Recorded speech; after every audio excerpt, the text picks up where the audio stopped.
Thank you. Hi, I'm Bernard Sagnier. I'm the chair of the economics department at Columbia. I am standing in for Jan Kutsche, the director of the program for economic research, who unfortunately couldn't be with us for a health motive. That is perfectly justified. I said this as the chair.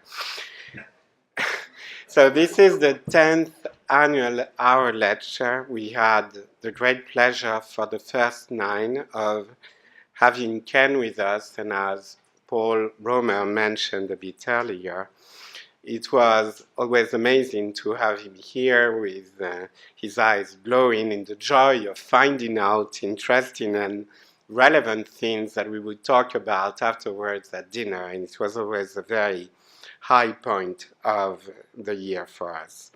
But this year we're going to have Glenn Loury. I won't introduce Glenn because Patrick Bolton would do it much better than I would.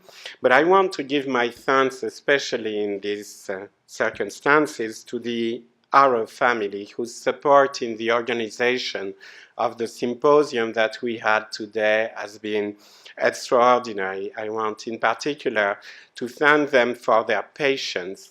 It took a while to put the program together, and we finalized things about 1 month ago, so it was not easy for them to make sure they could come here today. And they sent us these extraordinary pictures that you can see outside of Ken as a child, Ken as a young adult, Ken as a slightly older adult. And we all appreciate their help very much. And I want to thank personally Anita Summers, who is Ken's younger sister and is going to say a few words just after me. Her son, John Summers, who is also with us. And David Arrow, Ken's son, who's had to leave us, unfortunately, but who very patiently actually bore through a full day of economics. Alive, and it must be said by some anecdotes and recollections about Ken. So I want to thank also the organizers. The program for economic research is a bit thanking myself, or at least the economics department, but the program was established in 2005 to support the research of our faculty and our students, but also to serve a broader community, both in the academic and in the non-academic world. It's really important to us that we hold these kind of events in which we reach out beyond just the faculty and students of the department. And I urge you to visit our website. There's going to be plenty more exciting events this year and in the coming years. And if you want to be added to our mailing list, please do. I also want to thank the Center for Global Economic Governance, which is represented tonight by Jan Sveinar and Teresa, who has very ably helped us put this together. The Finance Division of the Business School, and Patrick Bolton in particular, whose energy was really fundamental in getting this organized, and Columbia University Press, and I saw Bridget somewhere here.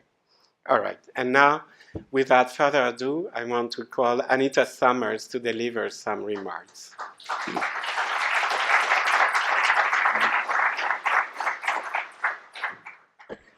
I have no PowerPoints. I would like to thank those who assembled this very, very well thought out day in memory of Kenneth. You all knew him as an adult, and we've heard a number of adult stories of Kenneth's career starting, certainly some of the stories started in the 60s.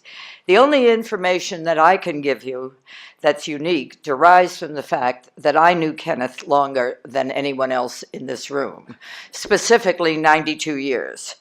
I'm 4 years younger than Kenneth. So I'm going to say some words about the early years when there was early evidence of the many special qualities that you have experienced and seen. A lot of my professional work was in the area of education production functions. And as you know, all of the work done in that area shows that the single most significant predictor of educational outcomes is the SES of the student, socioeconomic status, a combination of the genetic and environmental attributes. Genetically, our endowment was a strong one.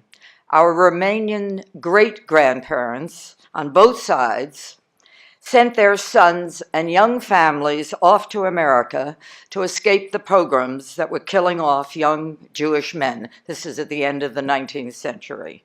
My father was about 2 years old when he came to New York. My mother was the youngest of 10 children and was a few months old.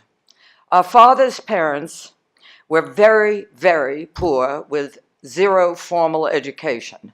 The only education was whatever they got through the synagogue. But somehow, and that's what I will tell you a short story, somehow they knew that education was the path. An elementary school teacher told them that their son, that's our father, was a really outstanding student and should go to Townsend Harris High School, not the high school near where they lived. The Townsend Harris, for those of you who may remember or know about the high school, had only one criterion for entrance, and that was they took the top students from the 5 boroughs, and they contracted a 4-year high school education into 3 years.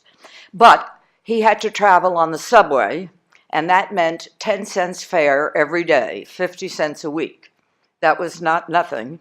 They decided to cut down on eating meat so that my father could go to that high school. Somehow, they knew the importance of education. Our mother's parents were Orthodox Jews, ran a small food store on the Lower East Side. Unusual for those years, my mother was given piano lessons, and she actually worked as a secretary during World War I. She was the very first female in her entire family who had ever worked outside the house. And she was a very wise and well-read woman. Our upbringing in the household of these two parents was an environment in which, from the time I can first remember, education was everything. My earliest recollections, some of my early, were of active discussions around our dinner table, classical music in the background, many years of debating political issues, and unequivocal emphasis on doing your one's homework. I could always get out of helping with the dishes by saying I had homework to do. Kenneth, we were the product of that environment, and Kenneth, of course, took it to the nth power. To go back, one of my earliest recollections related to Kenneth was my parents trying to figure out what in the world to punish him, how to punish him when he was naughty. Their natural enough punishment was to send you to your room for a specified period of time. The problem was that for Kenneth, the longer the better, because he could then read for a long time. I remember my father saying that the only way to punish him was to send him out to play. There was a rather dramatic incident when he was about 9 years old. We were living in Great Neck, Long Island, in a very big house. Every night, he'd try to read late into the night. My parents, one of them would go in and shut out his light and tell him he's got to go to sleep. Then he located flashlights. Then they took all the flashlights away. One summer night, and it's relevant, there was a full moon. There were vigorous knocks on the door at 2 a.m. by 2 policemen. There was a burglar on the roof, and they were coming in to catch the burglar. It was Kenneth who had climbed out his window and was sitting blissfully reading at 2 a.m. in the morning. This quest for learning was, as you know, and that's a very important part of his makeup, was his lifetime passion. He never could learn enough. After he passed away, I received many notes from people who expressed their deep appreciation for his interest in their research. There was story after story, how he had met a young assistant professor and stopped and said, let's have lunch, and I want to hear about your exactly what you are doing, etc. And he was always available for comments and suggestions. They saw this as a reflection of his intellectual generosity. Yes, that's true, but that was only part of the story. The other part was that he always genuinely thought he could learn from others. Let me give you an illustration of this. He was asked at one point to be a guest speaker at a university that had received a very large donation to build a new economics building. And they were having the opening ceremony, and Kenneth was invited to be the speaker at the ceremony. The donor was a very uneducated person, a long ago immigrant, and a very successful businessman. Kenneth, of course, was seated next to him at dinner, and they talked away.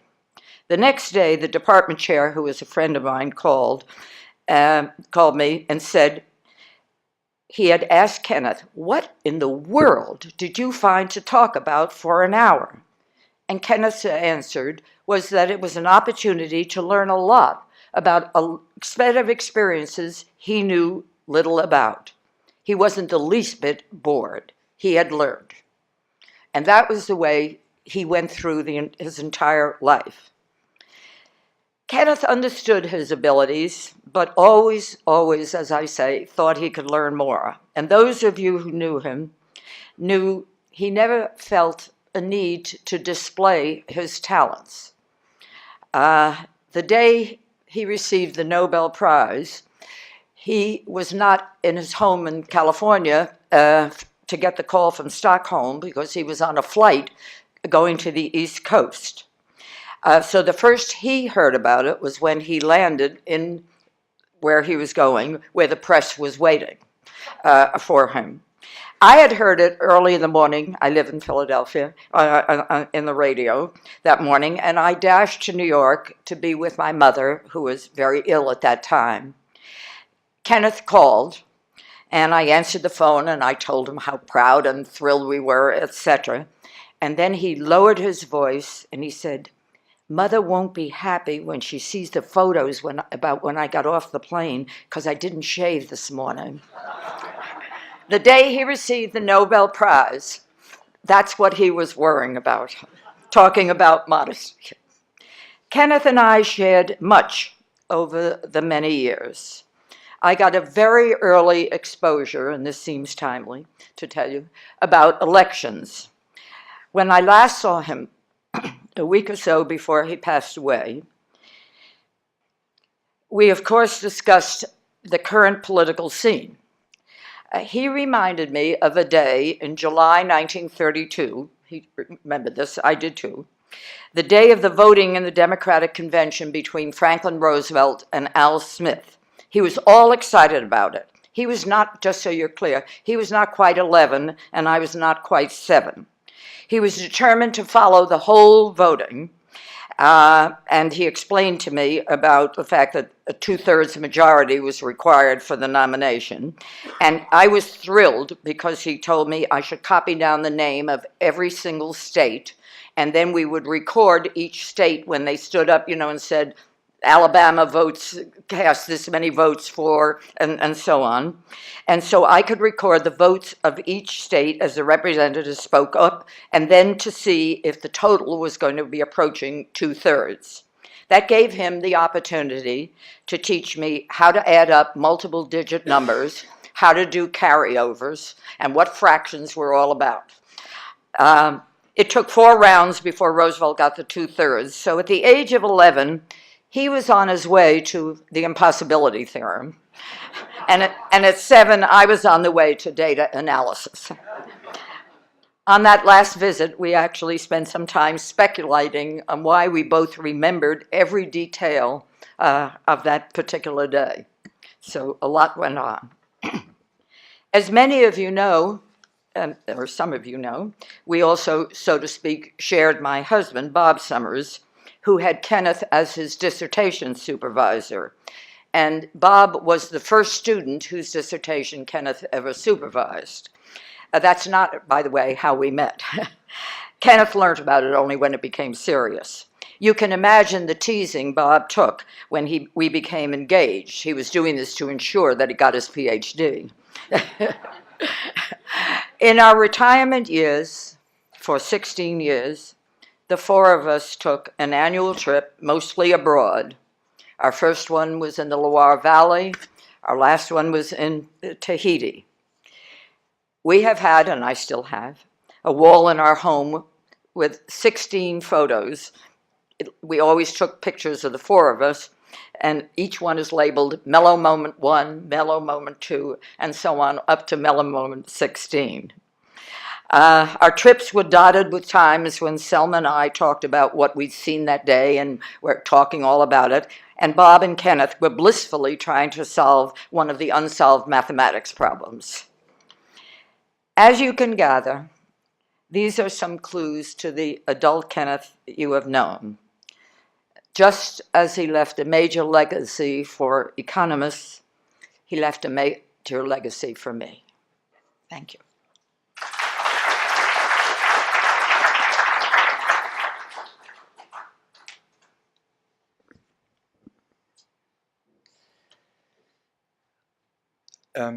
On behalf of the Arrow Committee, it's my great pleasure and honor to welcome all of you to the 10th Annual Kenneth J. Arrow Lecture.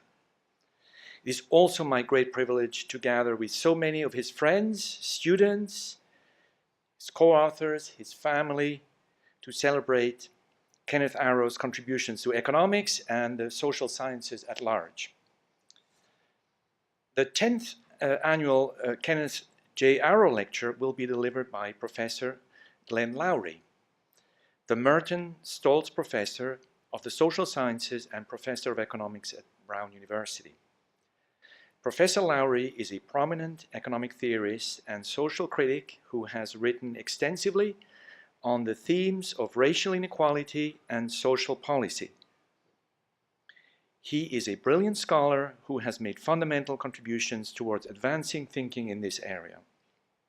His research explores the general question of what light can standard economic analysis cast on the causal factors of discrimination and inequality. How does economic theory explain or not explain the broad facts on discrimination and inequality?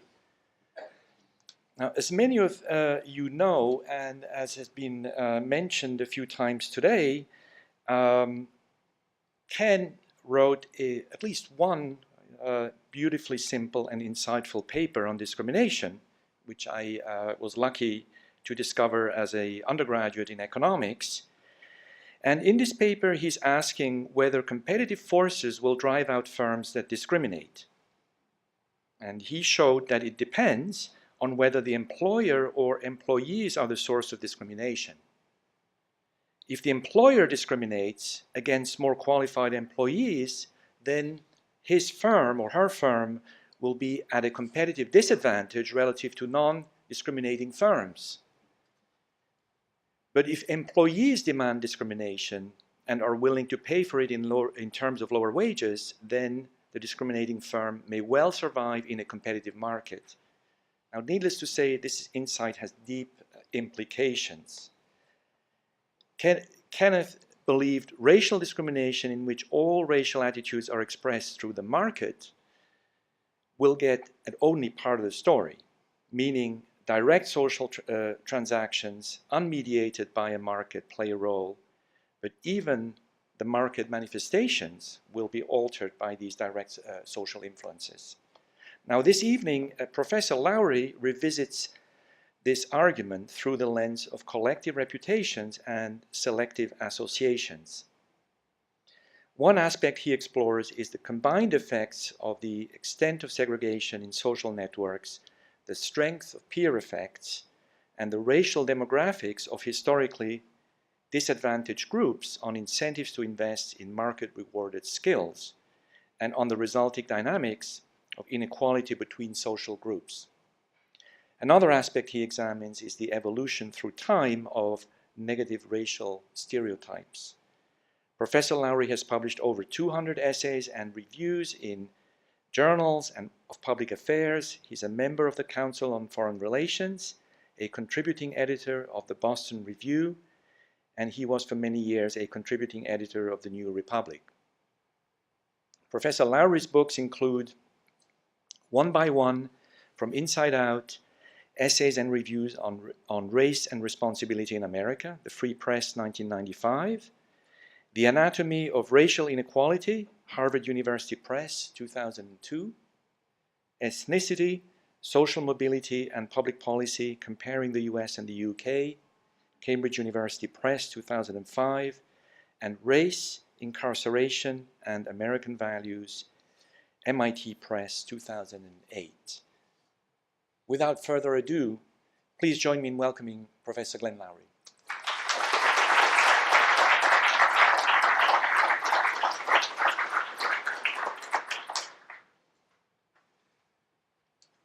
Let me start by asking you to forgive my informality, but I tend to perspire, and that is less, that's more ugly than me being without a jacket. On a serious note, let me say what a great honor it is. I'm overwhelmed, in fact, by the responsibility to speak on this occasion. I don't know what came over the organizing committee that I should have been called, but I'm grateful for the opportunity. I also want to apologize to Patrick Bolton that I'm not going to give the talk that he thought I was going to give, the one that I advertised and that has been described.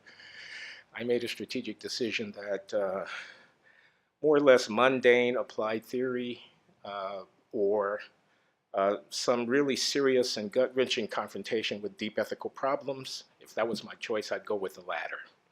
So I'm going with the latter. And I think Ken Arrow would be okay with that, frankly. Last time I saw Professor Arrow was less than 2 years ago out in Palo Alto. I was a fellow at the Center for Advanced Study in Behavioral Sciences there.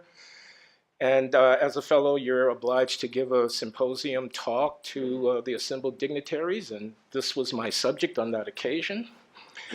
And as I was gathering myself to give the talk, I looked up and there is Ken Arrow, who had brought himself up the hillside somehow.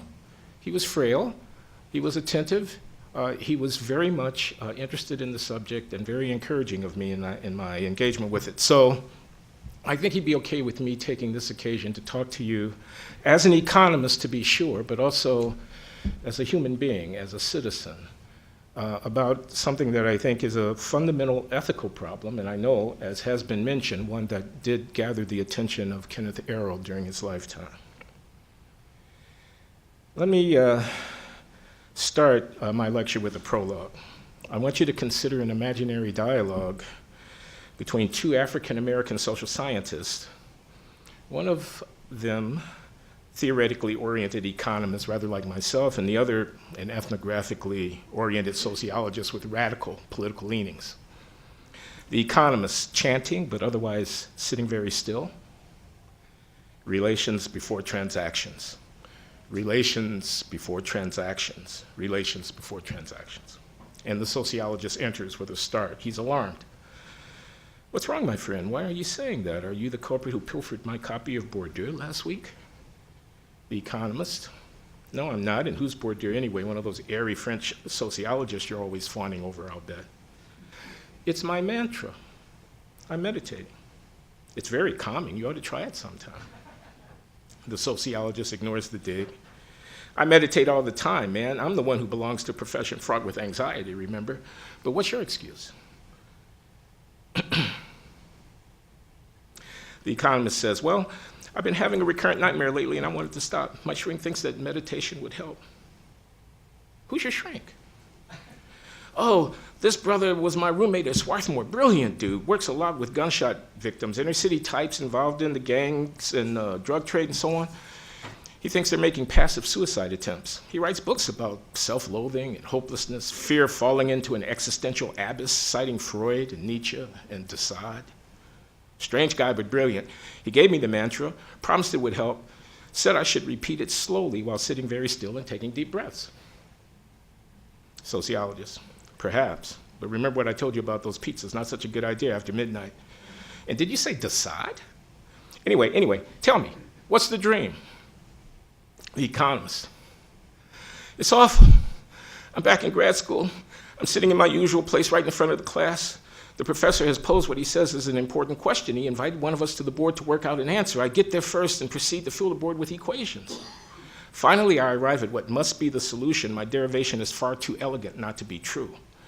I turned to explain myself to the rest of the class, and just then I realized that I'd forgotten the original question. I racked my brain, but for the life of me, I can't recall it. The class begins to snicker. They're a ruthless bunch when they smell blood. The guffaws and catcalls grow louder. It's humiliating, just humiliating. The economist begins to tremble uncontrollably. The sociologist comforts his friend. Yeah, I can see that. It's got to be tough being the smartest person in the room, but without a clue as to what's the point. You ought to stick with this shrink, though. Dreams can be very revealing, you know. But I'm not sure I get the mantra. And what was the professor's question anyway? The economist. He had asked us to explain how durable racial inequality in the United States can be squared with the premises of modern economic theory without making any assumptions of innate racial inferiority and without postulating any unexplained preference for own group association. Sociologist. That's a damn good question. And it's a tough one, too. You're telling me you ran to the board to take that one on? The economist. Well, to be honest, in the dream, I always start to the board before he finishes posing the question. Happens the same way every time. I can't stop myself. And the trembling returns. The sociologist in a brighter tone, hoping to shift to a happier subject. So, what was your elegant solution anyway? And the economist says, oh, I'd love to tell you, but it's hopeless. You'd never understand the mathematics. At this, the sociologist takes offense and storms off angrily, and the economist yells after him, besides, I'm not sure I believe it anymore myself. Anyway, my shrink gave me this mantra, and it seems to be helping, and he returns to his chanting, relations before transactions. Thus endeth the dialogue. Over these last 40 years, I have expended considerable effort trying to explain to myself and to the world why the subordinate status of African Americans persists in the United States. Some of this thinking was summed up in my monograph that was mentioned, The Anatomy of Racial Inequality, that was published by Harvard Press, 2002. The book sketched a theory of race applicable to the social and historical circumstances of the United States, speculating on why racial inequalities persist. It advanced a conceptual framework for thinking about social justice in matters of race. It was one part social science, one part social criticism, and one part social philosophy, themes that were pursued in successive chapters entitled Racial Stereotypes, Racial Stigma, and Racial Justice, deriving from a synonymous series of lectures that I had given at the Du Bois Institute. I wish to fix ideas for today's presentation by briefly reviewing some of those arguments because I believe, along with the distinguished UCA sociologist Rogers Brubaker, whose book, Ethnicity Without Groups, has much impressed me, that one ought not to invoke racial aggregates as the subjects of social analysis unreflectively. So please bear with me. I assure you the relevance of this introductory conceptual excursion will be clear soon enough. A theoretical discussion of this kind properly starts with an account of the phenomenon of race itself. Why do people take note of and assign significance to the skin color, hair texture, and bone structure of other human beings? How have the superficial markings on human bodies taken on social significance to the extent that people routinely partition the field of human subjects whom they encounter into groups, with this sorting convention based on these subjects possessing some observable bodily marks? This is a universal feature of human societies, but why should this be so? I proposed, acknowledging in advance that there was no great originality in this, to conceive of race as a social construct, a conventional, not a natural category. For me, the term race refers to indelible, inheritable marks on human bodies of no intrinsic significance in themselves, which nevertheless have through time become invested with social expectations that are more or less reasonable and social meanings that are more or less durable. Of particular interest to me is the possibility that powerful and derogatory social meanings can even be internalized by persons identifying with a stigmatized racial group, even people like me, who might hope to study such matters more or less scientifically. How does one achieve the objective observer's stance while enmeshed in the tangled web of identities, fealties, and conflicting narratives, which is the nature of racial discourse in the United States today? Note, we are dealing here with two processes, categorization and signification. Categorization involves sorting people into cognitively manageable subsets on the basis of bodily marks, while differentiating one's dealings with such persons accordingly. Signification is an interpretive act that associates certain connotations or social meanings with those categories. Both informational and symbolic issues are at play. Or, as I like to put it when speaking of race, what we're really talking about is embodied social signification. A self-conscious awareness that the marks one bears on one's body convey profound significations to those one encounters in society can be an impediment to one's psychological health, particularly in a country like mine, where, because of the need to justify chattel slavery in a nation which self-consciously defined itself as the land of the free, the mark of blackness has been infused with long-enduring derogatory significations. This social cognitive conception of race may be contrasted with acts of biological taxonomy in which one sorts human beings based on some presumed variation of genetic endowments across geographically isolated subpopulations. Such isolation was the human condition until relatively recently on an evolutionary timescale, and it may be thought to have led to the emergence of distinct races. As we all know, the use of the term race in this way is controversial, particularly so when one aims to explain inequality between groups. Thus, when scientists like the noted population geneticist Luigi Cavalli-Sforza, or social critics like the noted philosopher Anthony Appiah, deny that the term race refers to anything real, what they have in mind is this biological taxonomic notion, and what they deny is that meaningful distinctions among human subgroups pertinent to accounting for racial inequality can be derived in this way. I'm not arguing this point, though it is eminently arguable as far as I can tell. What I wish to emphasize here is that using race as a category of social cognition is conceptually distinct from the more dubious use of the concept for the purposes of biological taxonomy. To establish the scientific invalidity of race demonstrates neither the irrationality nor the immorality of invoking racial classification as acts of social cognition. It is in this social constructivist spirit that I shall be using the concept here with an emphasis on negative, interpretive, symbolic connotations attaching to blackness in the United States.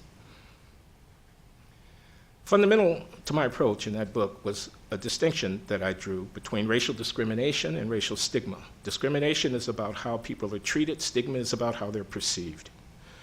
I argued that what I call reward bias is now a less significant barrier to the full participation of African Americans in US society than what I called development bias.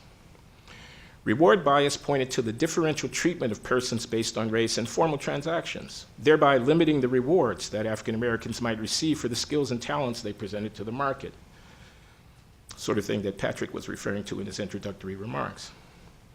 By contrast, development bias referenced impediments that block access of persons in a subordinate racial group to the resources that are essential to develop skills and refine talents. So reward bias rests on a foundation of racially discriminatory transactions, whereas development bias, in my mind, is rooted ultimately in racially stigmatized social relations, since many resources that foster human development only become available to persons as a byproduct of informal, race-influenced social relations. And I'm going to come back to that point at length momentarily. Obviously, these two kinds of bias are not mutually exclusive. Skill acquisition can be blocked by discriminatory transactions, and a regime of market discrimination that is under pressure due to economic competition may require for its maintenance employing the instruments of informal social control. Still, this distinction is useful, for whereas the moral problem, and my emphasis here is on the moral philosophic dimensions, whereas the moral problem presented by reward bias is straightforward and calls for an uncontroversial remedy via laws against discrimination, development bias seems to present a subtler, more insidious moral problem and may be difficult to remedy in any manner that is likely to garner majoritarian support. This difficulty, I think, has both a cognitive and an ethical dimension. From a cognitive point of view, observers may find it difficult to distinguish between blocked developmental opportunities and limited capacities or distorted values when seeking to understand a group's poor social performance. In terms of ethics, many citizens who find the transactional discrimination associated with reward bias to be noxious may be less offended by the often covert and subconscious relational discrimination that underlies development bias. That is, they may object, for example, when police officers treat black youth unfairly, but say nothing at all when white families move away from a racially integrated residential community because of their imagined fear of the threat they perceive from black crime. So now, perhaps you can see what I'm after with that mantra. Relations before transactions. I'm pointing toward the idea that the subordinate position of blacks in the economy can be thought of as deriving from our stigmatized status in the society and not the other way around. Stigma inhibits blacks' access to those networks of social affiliation where developmental resources are most readily applied. Today's problem is not so much a race-influenced marketplace or administrative state refusing to reward talent in African Americans or to accord us an equal citizenship. Not so much that, as had been the case in decades past, rather, today's problem, I'm claiming, is mainly a race-tinged psychology of perception and valuation that at some level withholds from blacks the presumption of an equal human worth. I know that that's a heavy thing to say. It bears the burden of having evidence to support it, and I have no evidence to present to you tonight. I just want you to know that I'm aware of the burden that I take on. A racial group's stigmatized status in the social imagination and in its own self-understanding may be reinforced, justified, and socially reproduced as a result of that group's subordinate position in the economic order, thus creating a vicious circle. Here we have a world where notions of racial dignity, racial inequality, racial subordination, racial inferiority, racial honor, or pride, or shame resonate powerfully. Such has been my world. For those very notions about honor, dignity, equality, pride, and shame have been central to my own biography. I will return briefly to this personal theme at the very close of this lecture. First, however, let us consider some basic facts about what has happened to the relative status of African Americans in the United States over the past half century. It's not a pretty picture. I have this presentation. You can see that I'm setting up the a review of some descriptive data that I want to undertake. I don't want to go through the slide. We're more than half century down the road from the civil rights movement, and we remain with an enormous challenge. You might note that bottom bullet, my challenging thesis. Racial bias ideas inherited from mid-20th century, not adequate to understanding the current problem, and moreover, and more pointedly, remediation of human developmental disparities inhibiting blacks' full participation in the modern 21st century economy is more crucial. So I had actually prepared exactly the talk that Patrick Bolton alluded to. I was going to talk about selective associations and about collective reputations, but I've decided in the interest of quickening our encounter here tonight and moving us into the realm of a serious engagement with the ethical challenges that the society faces, that I would forego some of that technical discussion in the interest of, as I say, putting the issues as starkly as I can. But I do want to review these trends, and these are just some data that have been culled together showing time series in constant dollars of various measures of economic status, comparing black and white Americans over a period of 40 years or so after the late 1960s. That's median income of households headed by black and white non-Hispanic Americans. You can see that there's a substantial disparity and there's no tendency toward convergence in that series. Those are the wage and salary earnings of, again, non-Hispanic, native-born black and white men and women. Again, you can see that the wage gap for men is substantial and doesn't show any tendency toward convergence. These are medians, so you know, I don't want to put too much on that. This is somebody, Employment Policy Institute's effort to estimate median wealth holdings by households. There's a substantial disparity, as you can see. Home ownership rates, again, a substantial disparity. These are poverty rates by race, comparing blacks and whites in the United States, some closing, but a substantial disparity. Poverty rates by age, you can see there under 6 years old. Some 42% of African American children are living in poverty, according to the Employment Policy Institute. These are unemployment rates. Blacks is the line at the top, fluctuating over the course of the business cycle, but substantial disparity is a persistent feature of the US economy. These are college graduation rates. It's starting to get a little boring saying that the lines are separate, they're not converging, and they're substantially distinct. This is a crude effort at social mobility. Again, the Economic Policy Institute report that I relied on for this, showing the proportion who move from the top fourth, from the bottom fourth of the income distribution to the top fourth over the course of their, as children to adults, comparing blacks and whites. You can see there that outward mobility from the bottom fourth is much higher for whites, and downward mobility from the top fourth is, remaining in the bottom fourth is much more likely for blacks, and moving up to the top fourth much less likely. There are other indicia that we could look at. This table is pointing to the proportion of children by ethnic group in 2007 living with married parents, with a female spouse only, whatnot. You can see there that only about 1/3 of African American children are living with married parents. Births to unmarried mothers, percent of all births to unmarried mothers. You can see what you can see there, upward trending for both blacks and whites, but a substantial disparity that shows no tendency toward convergence. Abortion rates, and so on. I'm actually going to stop and return to my text because I don't want to spend too much time on this. These are the National Association for Educational Progress results in 2007. It's been a while. The below basic is the dark blue proportion of the children. These are now fourth graders, and this is a reading achievement test who are below basic skill level, and that's the dark blue, and the white is who are at advanced level, and you can see the racial differences there that are palpable. That's also true at the 8th grade level, and so on. Let me find a, and then there's incarceration, and one could say a great deal about that.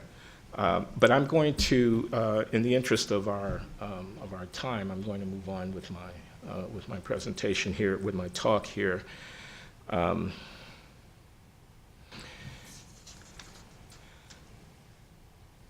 What, I ask, is a humble African-American economist to make of these unlovely facts? So I'm going to begin by saying a little bit about what I mean by racial stigma, a little bit more. To do so requires me to talk a bit about human capital and social capital. In my PhD dissertation, which was 41 years ago now, I used the phrase social capital and got lucky. Because in his important treatise published in 1990, the great sociologist James S. Coleman, the book was called The Foundations of Social Theory, credited me, as having been among the first to do so. I'll be contrasting social with human capital. I'm doing this to make what could be a long story very short. And I know I'm speaking to a room of economists, so I probably don't even need to say this, but in case there's somebody out there who's not an economist, I'm going to go ahead and say it. In human capital theory, the paramount question is, how do we account for differences in the earnings capacities of persons in society? What's our theory as economists as to why the distribution of income and earnings looks as it does? Why are wages paid to workers in this occupation greater than that? What, in a market setting, is the relationship between a worker's remuneration on the one hand and activities undertaken by that worker which enhance productivity, effort on the job, formal and informal training, delayed childbearing, migration, investments in health, and so on? This approach to explaining how people come to get whatever reward they get in the labor market is what I mean by human capital theory. The theory builds on an analogy with well-developed theories in investment economics, well-developed theories of investment in economics, assuming competitive markets, rational choice by forward-looking individuals, and analyzing human decisions in light of an agent's time preference, anticipated rates of return, and available alternatives for the use of time. So human capital theory takes this intellectual framework, well developed in economics for understanding investment decisions at the firm level, and imports it into the realm of studying human inequality.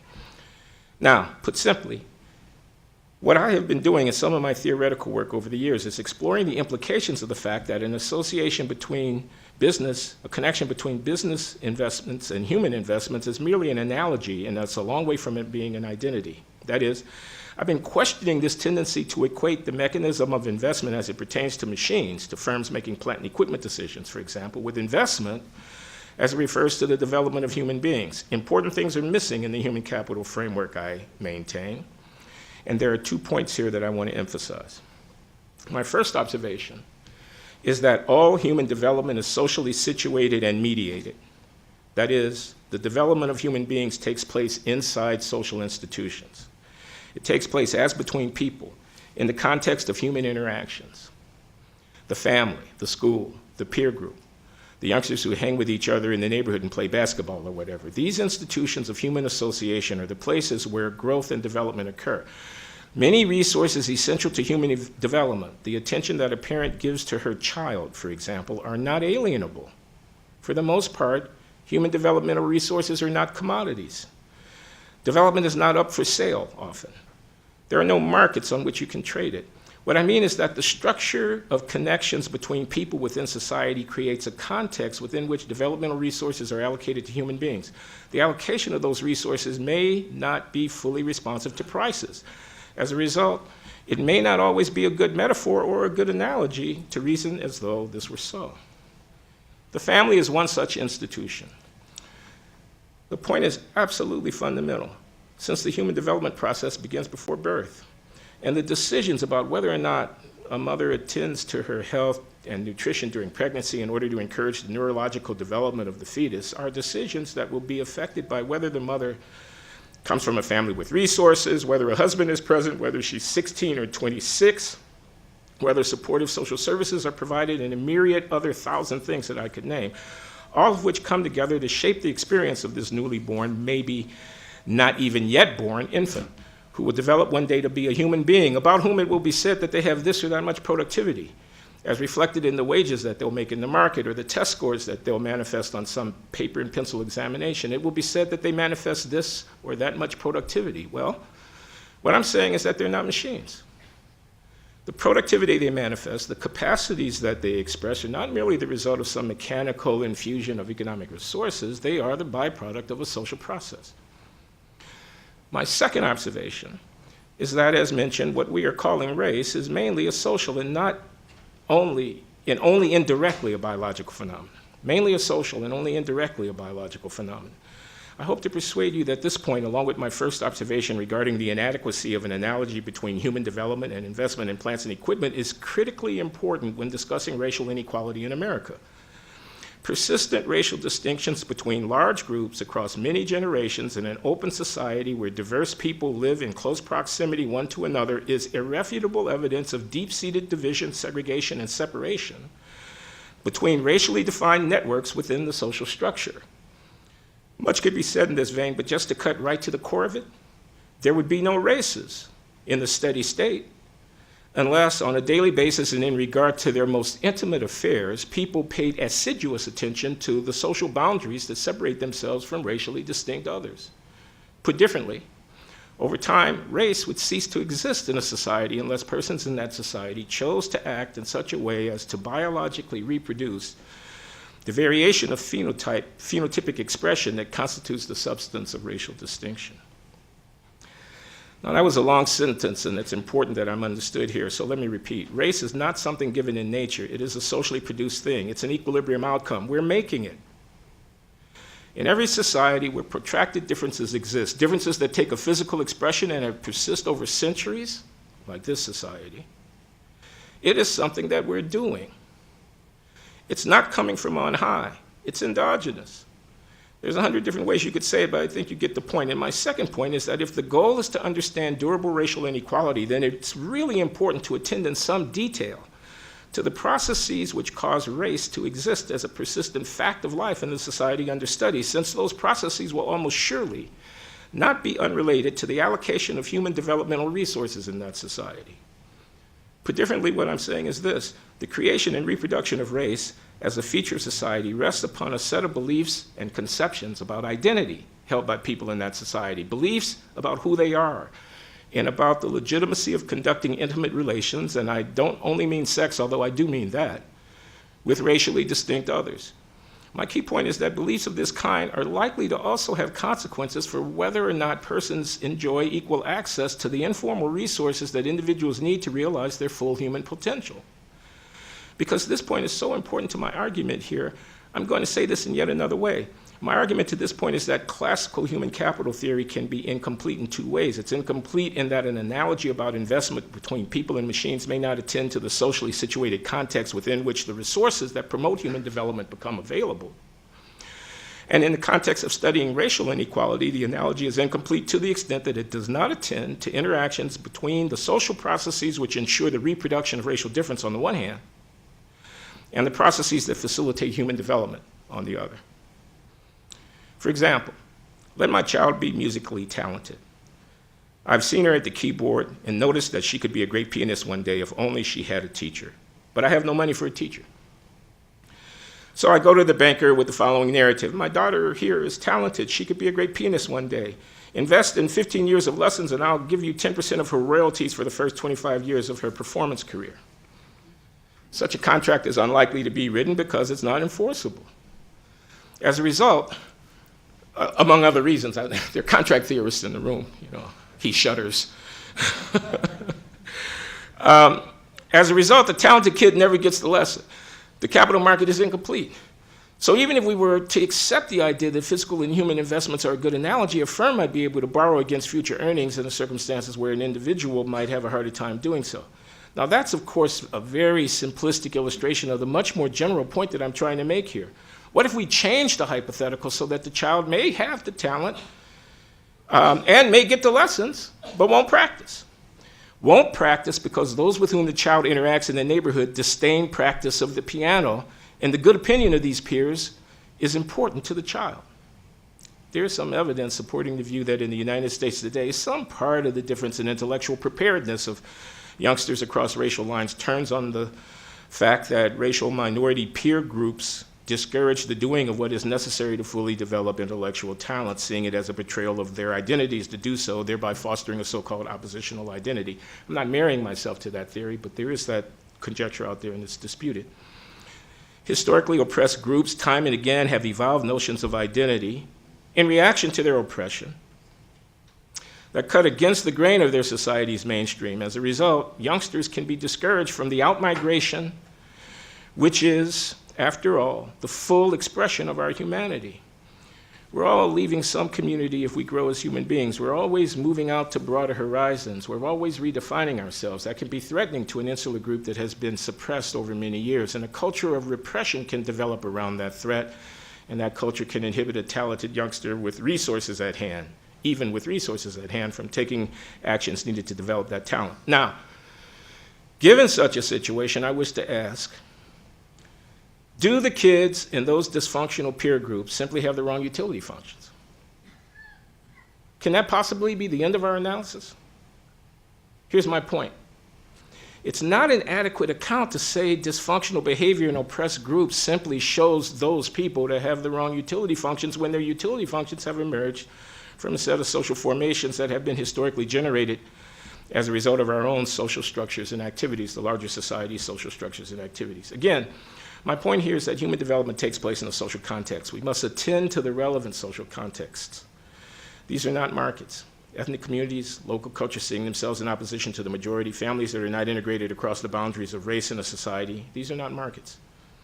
Rather, these are all complex, morally ambiguous, and difficult to regulate phenomena embodying and reflecting what people see as the meanings that give significance to their lives. So, I've always been dissatisfied with economic approaches to understanding racial discrimination in America, where the social significance of racial categories plays no operational role in the theory. This struck me and continues to strike me to this day as massively ahistorical. Of course, as a theoretical exercise, one can indeed elaborate a price theory for markets where traders are averse to doing business with some group marks with an X, and where it won't matter what the X signifies, of the sort that the great Gary Becker did in his classic book from the 1950s. I'm not against that program. I'm just saying that to do so would leave the analysis incomplete. When I first read that book, I was thinking, from the south side of Chicago in 1969, this is America. A neighborhood across town had just burned to the ground. There had once been an institution called slavery, and so forth. This was, after all, America, I thought. Blackness was certainly not merely a cipher, not simply an X, not merely a mark. It meant, and still means, something. And those distorted meanings must have some part in the perpetuation of racial disparities. And actually, what blackness means in America often has negative connotations. It often means uncivil and backward. It can mean licentious. Its aura is morally compromised. A dark exoticism and otherness hovers around the actual meaning of blackness in America. Such negative connotations have developed over the years in the United States. I thought sitting in my library carrel at Northwestern University in 1969 reading The Economics of Discrimination. How else could one explain why some racially defined people in our society are not marrying others? They're not marrying them, don't want to live next to them, not so happy sending their children to schools they attend, and even when they are prepared to accept the better of them, they nevertheless remain ever vigilant to the possibility that the ones they took to be better might not be so after all. What I'm talking about here, in a word, is racial stigma. Even in 1969, I had the vague sense that the theory was incomplete, and that this incompleteness was stark and graphic when one considers the question of race. I thought this because I saw the context for human development and human investment as racially tinged and unequal, since structures of social connectedness were and still are so racially disparate. But I also thought this because I could see that race, that is blackness, was not and is not an arbitrary marker.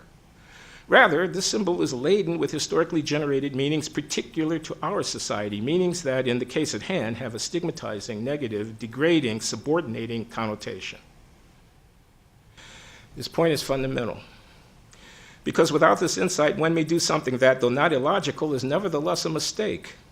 One may say, as many more or less conservative commentators have said, but look at the immigrants to the United States from the east and south of Europe. They too were despised, and yet in 50 years they have integrated into society. The words Slav and slave have a common root, after all. Or one may say, look at recent immigrants from Asia and even Latin America. They too have been despised in various ways, and yet they have advanced in our society, even as the blacks of inner city Detroit, Chicago, Philadelphia, Baltimore, New Orleans, Los Angeles, Oakland, etc., continue to lag. What's wrong with those people? Without appreciating that some marks on the body signify things, negative things, dark things, otherness things, that influence the chance for people bearing those marks to develop their human capacities, without seeing this, you may attribute the backwardness of these people who have been stigmatized to their essence. You may say, in effect, it must be something about those people, not about us, that causes them to be so backward. You will eschew social and political and moral responsibility for their plight. You will conclude that their failure to develop their human potential either reflects the absence of such potential in the first place, and we have books on the shelf making that argument, or you may decide that their failure is due to their backward culture, which sadly but inevitably, what more can we do, leads them to lag behind. So what I want to say on this culture versus structure question is, yes, there may be some tendency to backwardness in their culture. The jails are, after all, full of blacks in the United States, and they're not all political prisoners. It is a fact that 2 in 3 children born to a black woman in the United States are born to a woman without a husband, and so on and so on. So yes, I'd say there's some stuff on the supply side.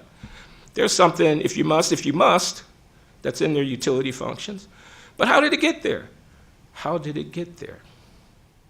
Is it merely a statement about them, to observe that they value something in a certain way, or when we understand that the way people come to value things is created via interactions in society, can it not also be a statement about us? Let me give you an illustration of this second point. My first point was that investments are contextualized, and so human investments are contextualized, and so the social networks within which people are located, the structure of those networks mediating the investments are relevant to a theory of human inequality in a way that they might not be so relevant to a market idealized setting of investment in physical plant and equipment. And the second point is that the marks in question, the symbols that signify racial difference, are freighted with important connotations that then have an adverse effect on a person's opportunities to develop his or her skills. In the second point, I'm stressing that race symbols have meaning. Specifically, blackness in the United States context has a meaning associated with it that is stigmatizing. This stigma inclines people to a presumption against the merits of a person bearing the mark. It causes people to start out doubting the assumption that the stigmatized one is like us. This causes the observer to be reticent to enter into intimacy with such a person. A social allocation of developmental resources is not like a market-mediated allocation. People are making these judgments not on the basis of straightforward benefit-cost calculations, but also on the basis of identity considerations. Who am I? And how then ought I to live? And with whom then should I associate? And when ought I to extend to this other a benefit of the doubt? Moreover, I'm extending this second point to an observation about the culture versus structure debate, because I'm saying there's a mistake that you can make, a cognitive mistake. It's a mistake in the analysis of society, I maintain. It's a mistake about the extent to which racial inequality is an expression of cultural differences between insular groups of people, rather than that inequality emerging out of a system of social interactions that knits us all together in a seamless web. That's the mistake I want to warn against here. It is a significant error of social cognition to impute causation to traits that are seen as being intrinsic to a subordinate racial group, while failing to recognize the system-wide context within which such dysfunctional cultural expression is produced and reproduced. I need now to give you some examples because that was all very abstract. This is about my second point. Racial symbols have meaning. I want to give some examples. I want to talk about marriage and the family. I mentioned out-of-wedlock birth rates among blacks. I wanted to illustrate how we can take the cultural thing as if it were simply there, when in fact, I want to illustrate how we can take the cultural thing as if it were simply there, when in fact, it's something that we're producing, all of us, and I want to give some examples of that. So one example is marriage in the family and childbearing. So you look at gender relations between black people in the United States, which is to say divorce rates, out-of-wedlock childbearing, and so forth. And you comment, look at how they are. But I want you to look at intermarriage rates between blacks and whites while you're doing the looking. They're very low. Now, I cast no aspersions. It might be that women are getting many propositions from men and are turning them down, I don't know. But I do know that in the equilibrium, there's a different rate of cross-boundary mating between the two groups, and I strongly suspect that this fact must have implications for human development, for resources available to children, for the generation and the transmission of wealth. And it also has implications for the mating market among African Americans, because we're a small minority of the population, roughly 1 in 8 Americans. If white men and black women were marrying at a higher rate, black men and black women would be interacting in a different way. How? I don't know exactly. That's not my point. That would be a study. Mine is a higher level observation. My point is that to observe in the equilibrium different rates of out-of-wedlock birth across black and white populations, and then to impute that to something intrinsic to black culture, would be to fail to understand that the marriage market is situated within a larger context where a different rate of cross-boundary mating would substantially affect intra-boundary behavior. Right. So what one might take to be culture just might turn out to be structure after all. You see, what you took to be a characteristic of those people, why don't they marry? How can they bear their children in such disorder? Just might turn out to be a question about us. Why do we avoid intimacy with them? I'm not making an empirical claim. I'm trying to make a logical claim here. These are segmented, despised, looked askance. They are segmented, despised, looked askance upon, and are generally of no interest for intimate relations. Indeed, they are of little interest altogether, one might say, sardonically, except as a topic of cocktail party discussions about their depravity. Please excuse me this little tick of anger that kicks in here, but the current political rhetoric in the United States on these questions can be unnerving. That was one example. Here's another example. Consider the war on drugs in the United States.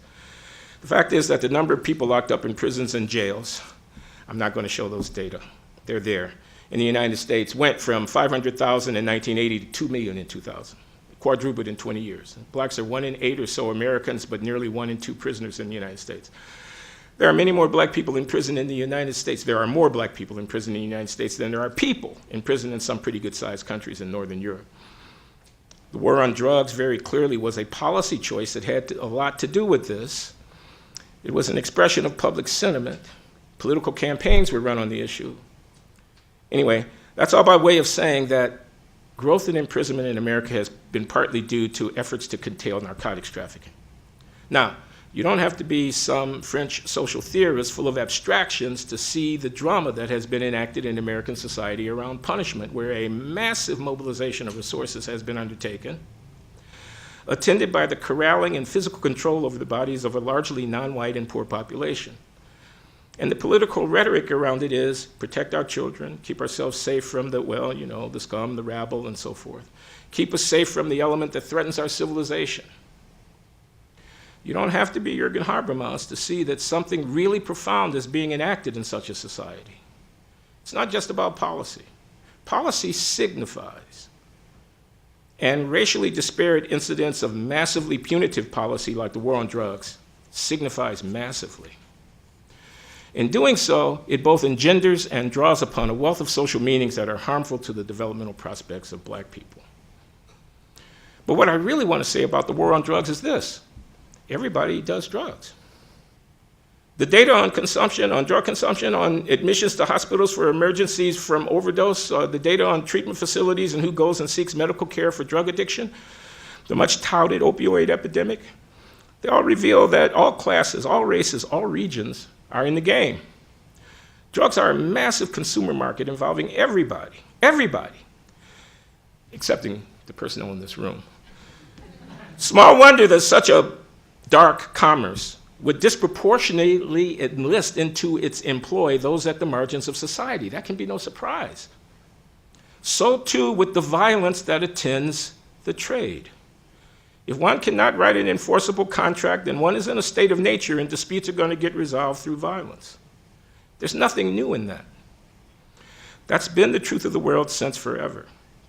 So it is that there's violent trafficking in drugs in inner city communities, that there's a ton of guns hanging around and a lot of people prepared to use them in the United States, in places that are heavily black.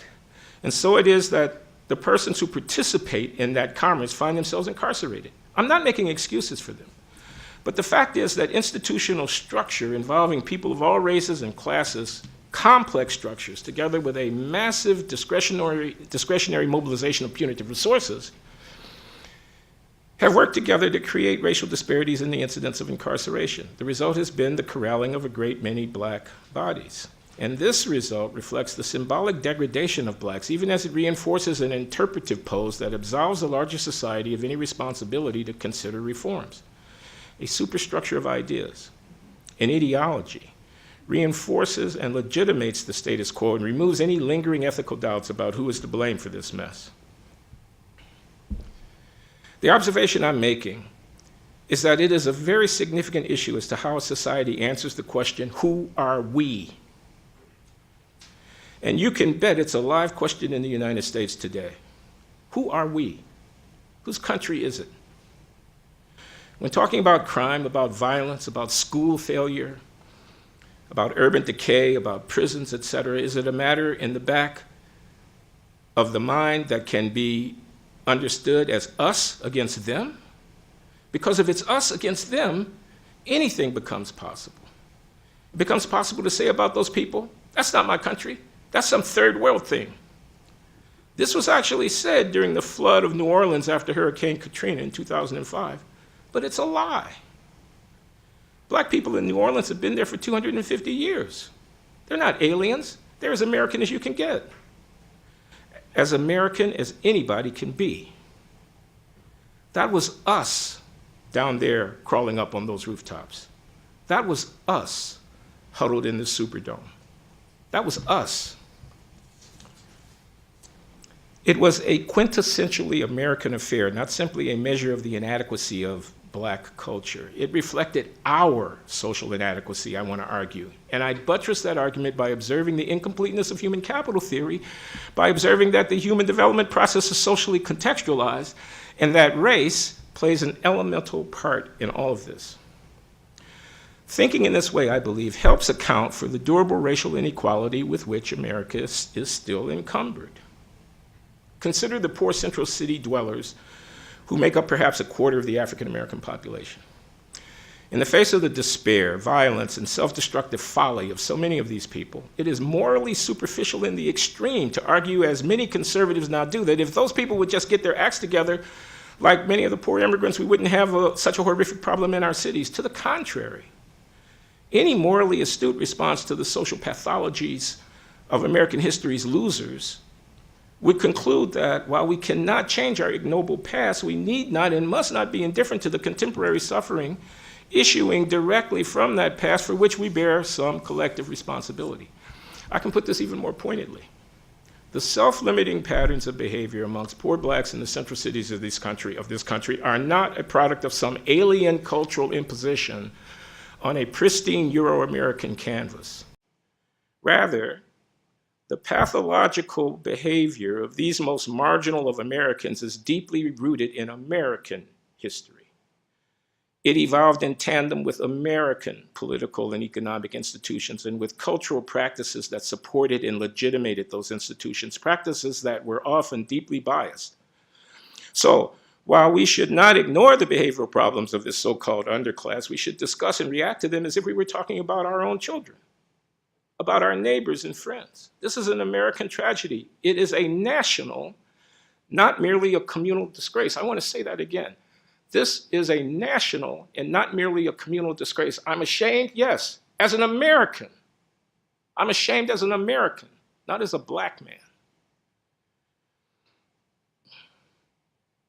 And we should respond to it as we might to an epidemic of teen suicide or a run of high school shooting sprees by embracing, not demonizing, the perpetrators who often enough are also among the victims.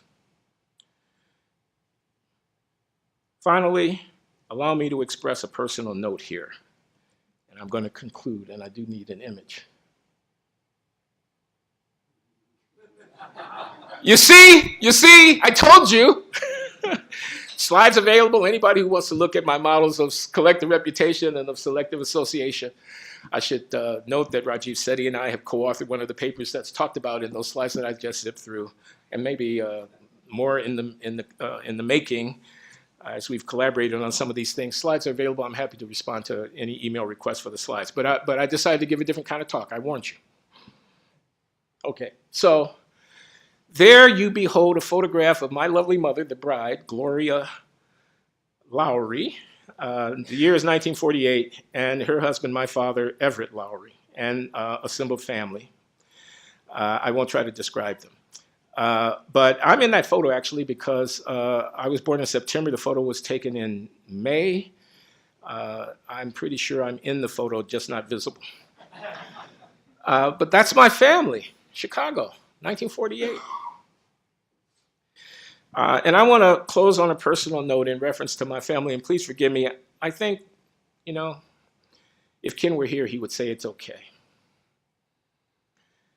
Let me close on a personal note. I believe it's very important to bear something in mind, something I know from firsthand experience, that disadvantaged African American families are not passive in their alienation.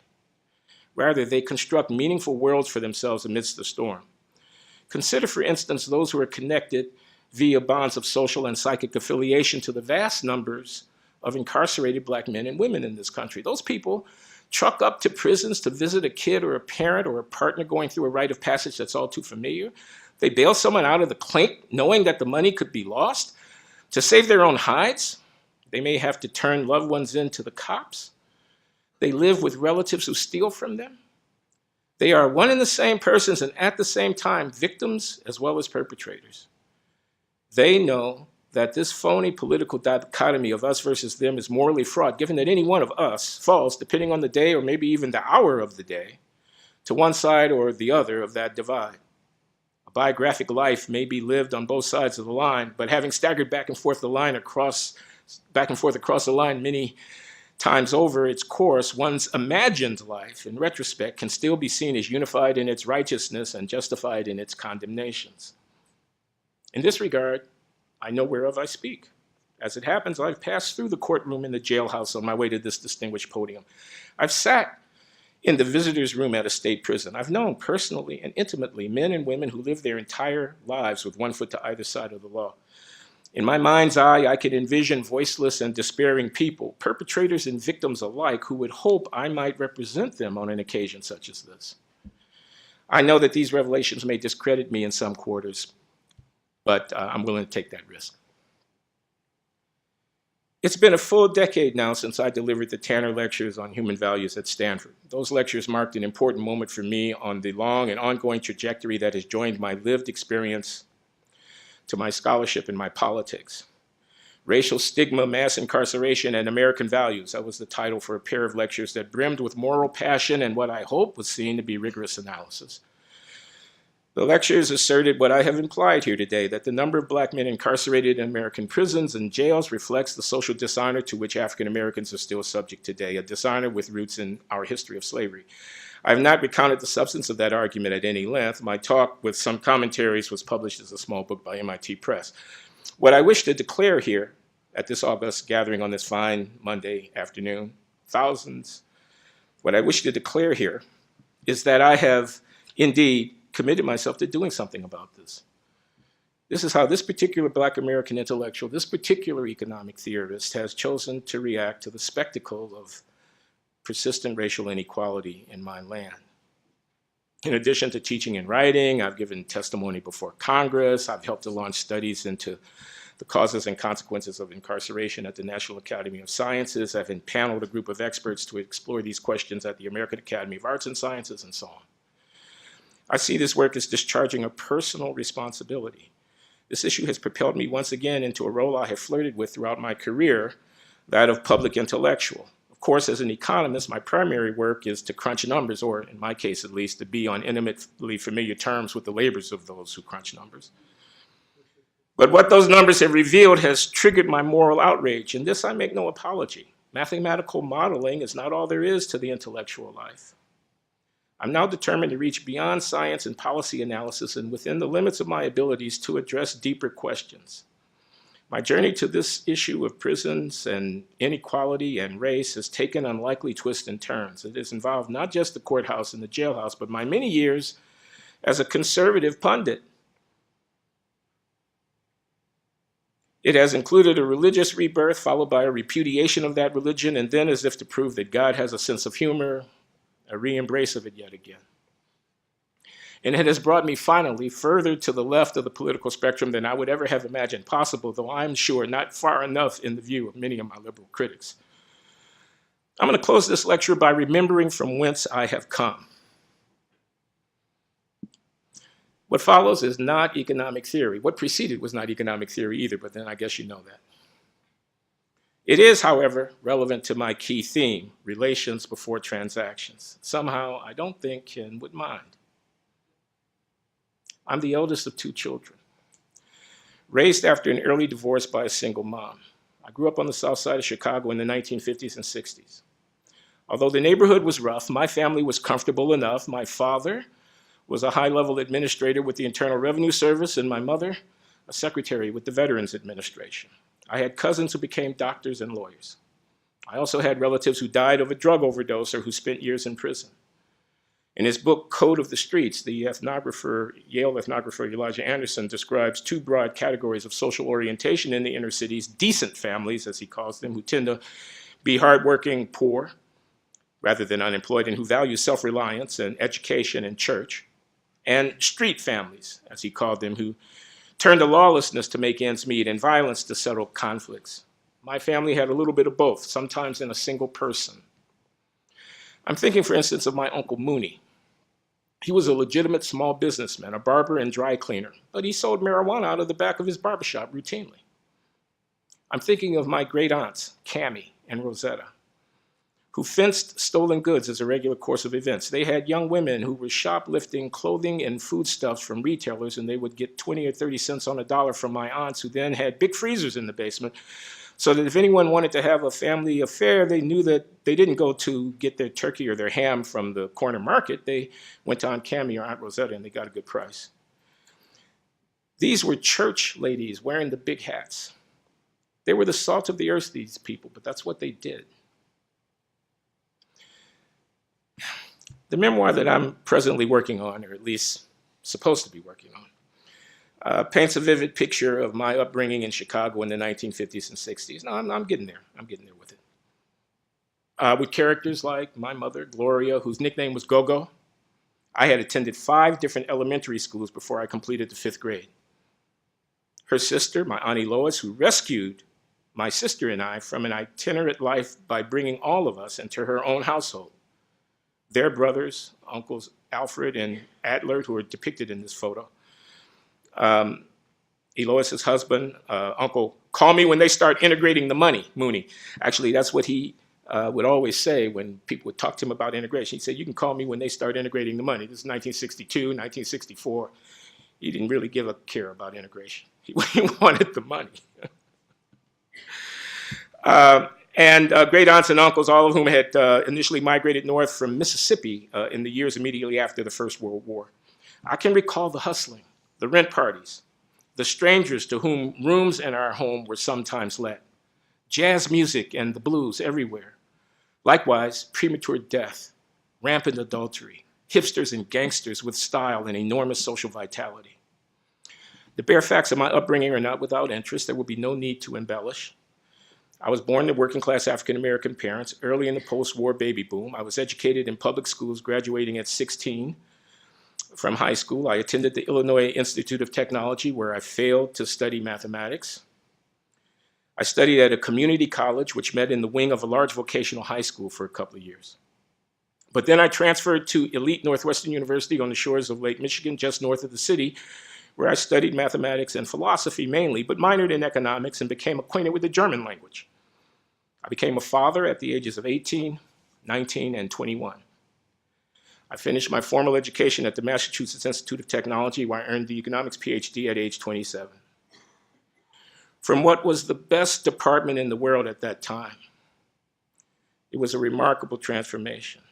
Fatherhood forced me to become a college dropout at age 18.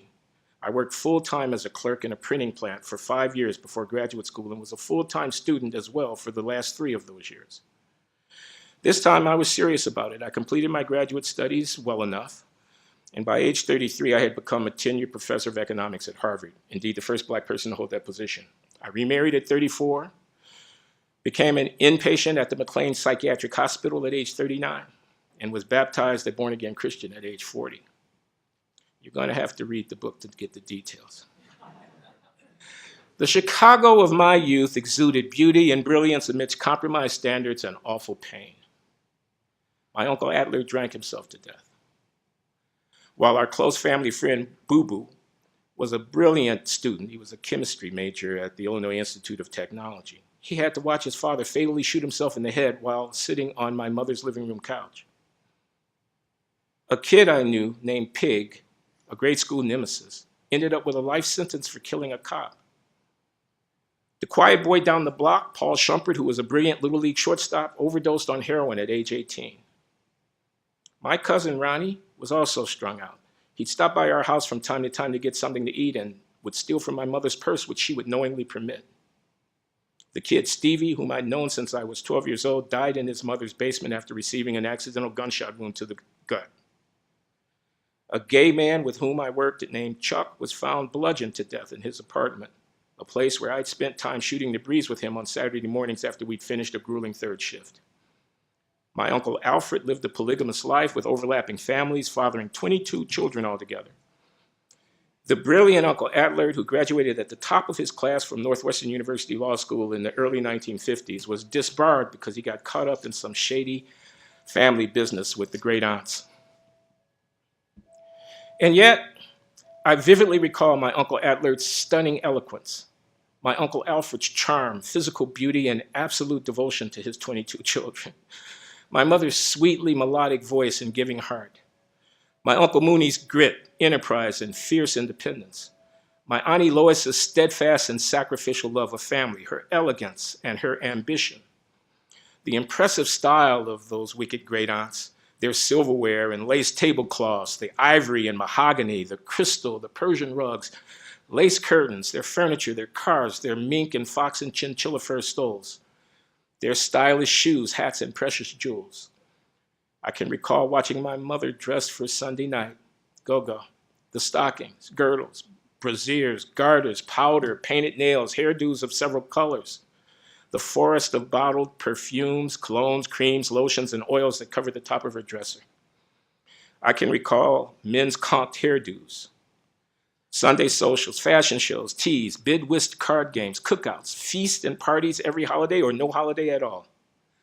It was a world of close-knit kinship, mutual aid, gossip, envy, betrayal, domestic violence, incest, hustling, a world where characters like the fictional pimp Iceberg Slim competed for my attention with the cadres of black Muslim devotees who hawked their newspaper, Muhammad Speaks, to passersby at crowded intersections. Racial identity was of primary importance in the Chicago of my youth. White flight had turned many of the city's neighborhoods into African-American enclaves, and the civil rights and black power movements had fired up black young people, myself included. Even as my political approach to the race problem has veered sharply from left to right to center, back to left, etc., my foundational belief has remained consistent. I am a black American economist, and I must stand with my people. Perhaps then you can understand why it is that I have spoken to you in such a manner today. Thank you.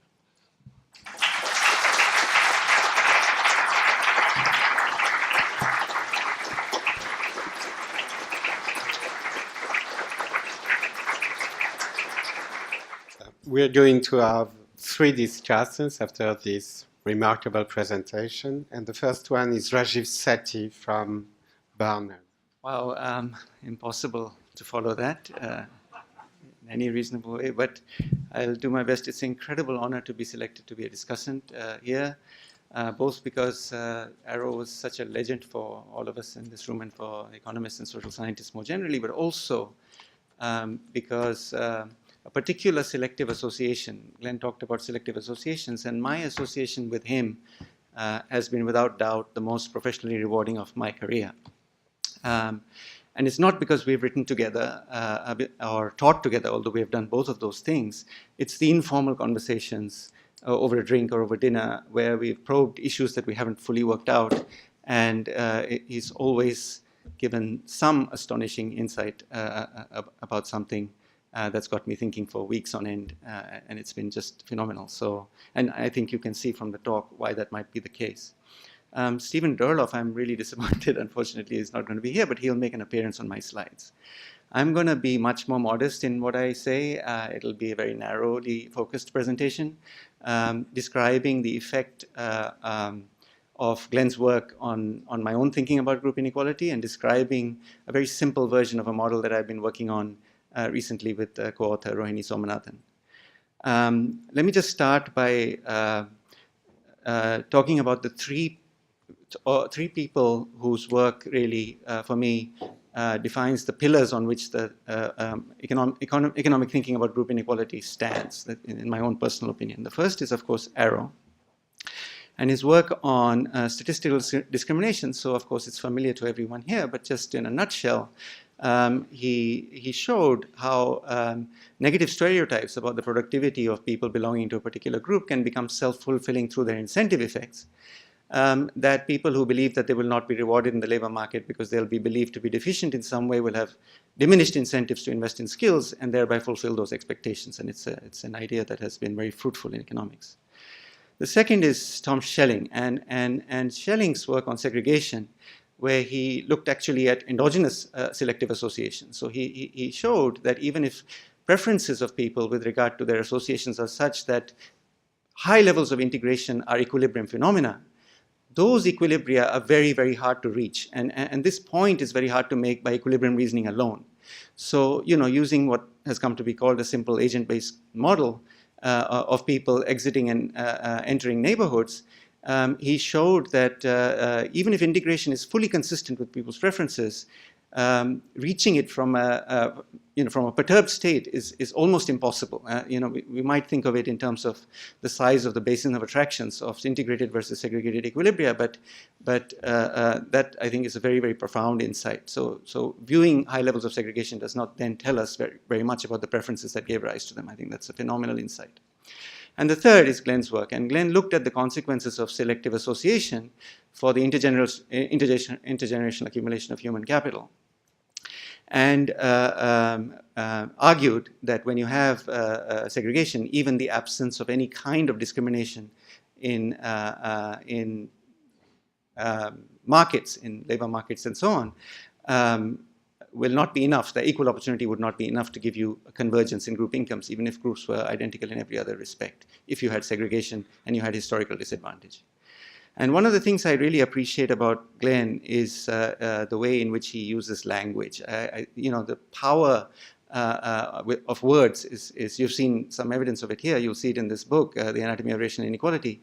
You'll see it in what I think is one of the best written and most interesting papers by an economist, which is Self-Censorship in Public Discourse. If you ever get a chance, take a look at it. It's just an incredible piece of writing as well as thinking. But Glenn described this idea that segregation can give you persistent group inequality by distinguishing between two types of discrimination, which he called discrimination in contract and discrimination in contact. And he's described some of these issues in his talk today.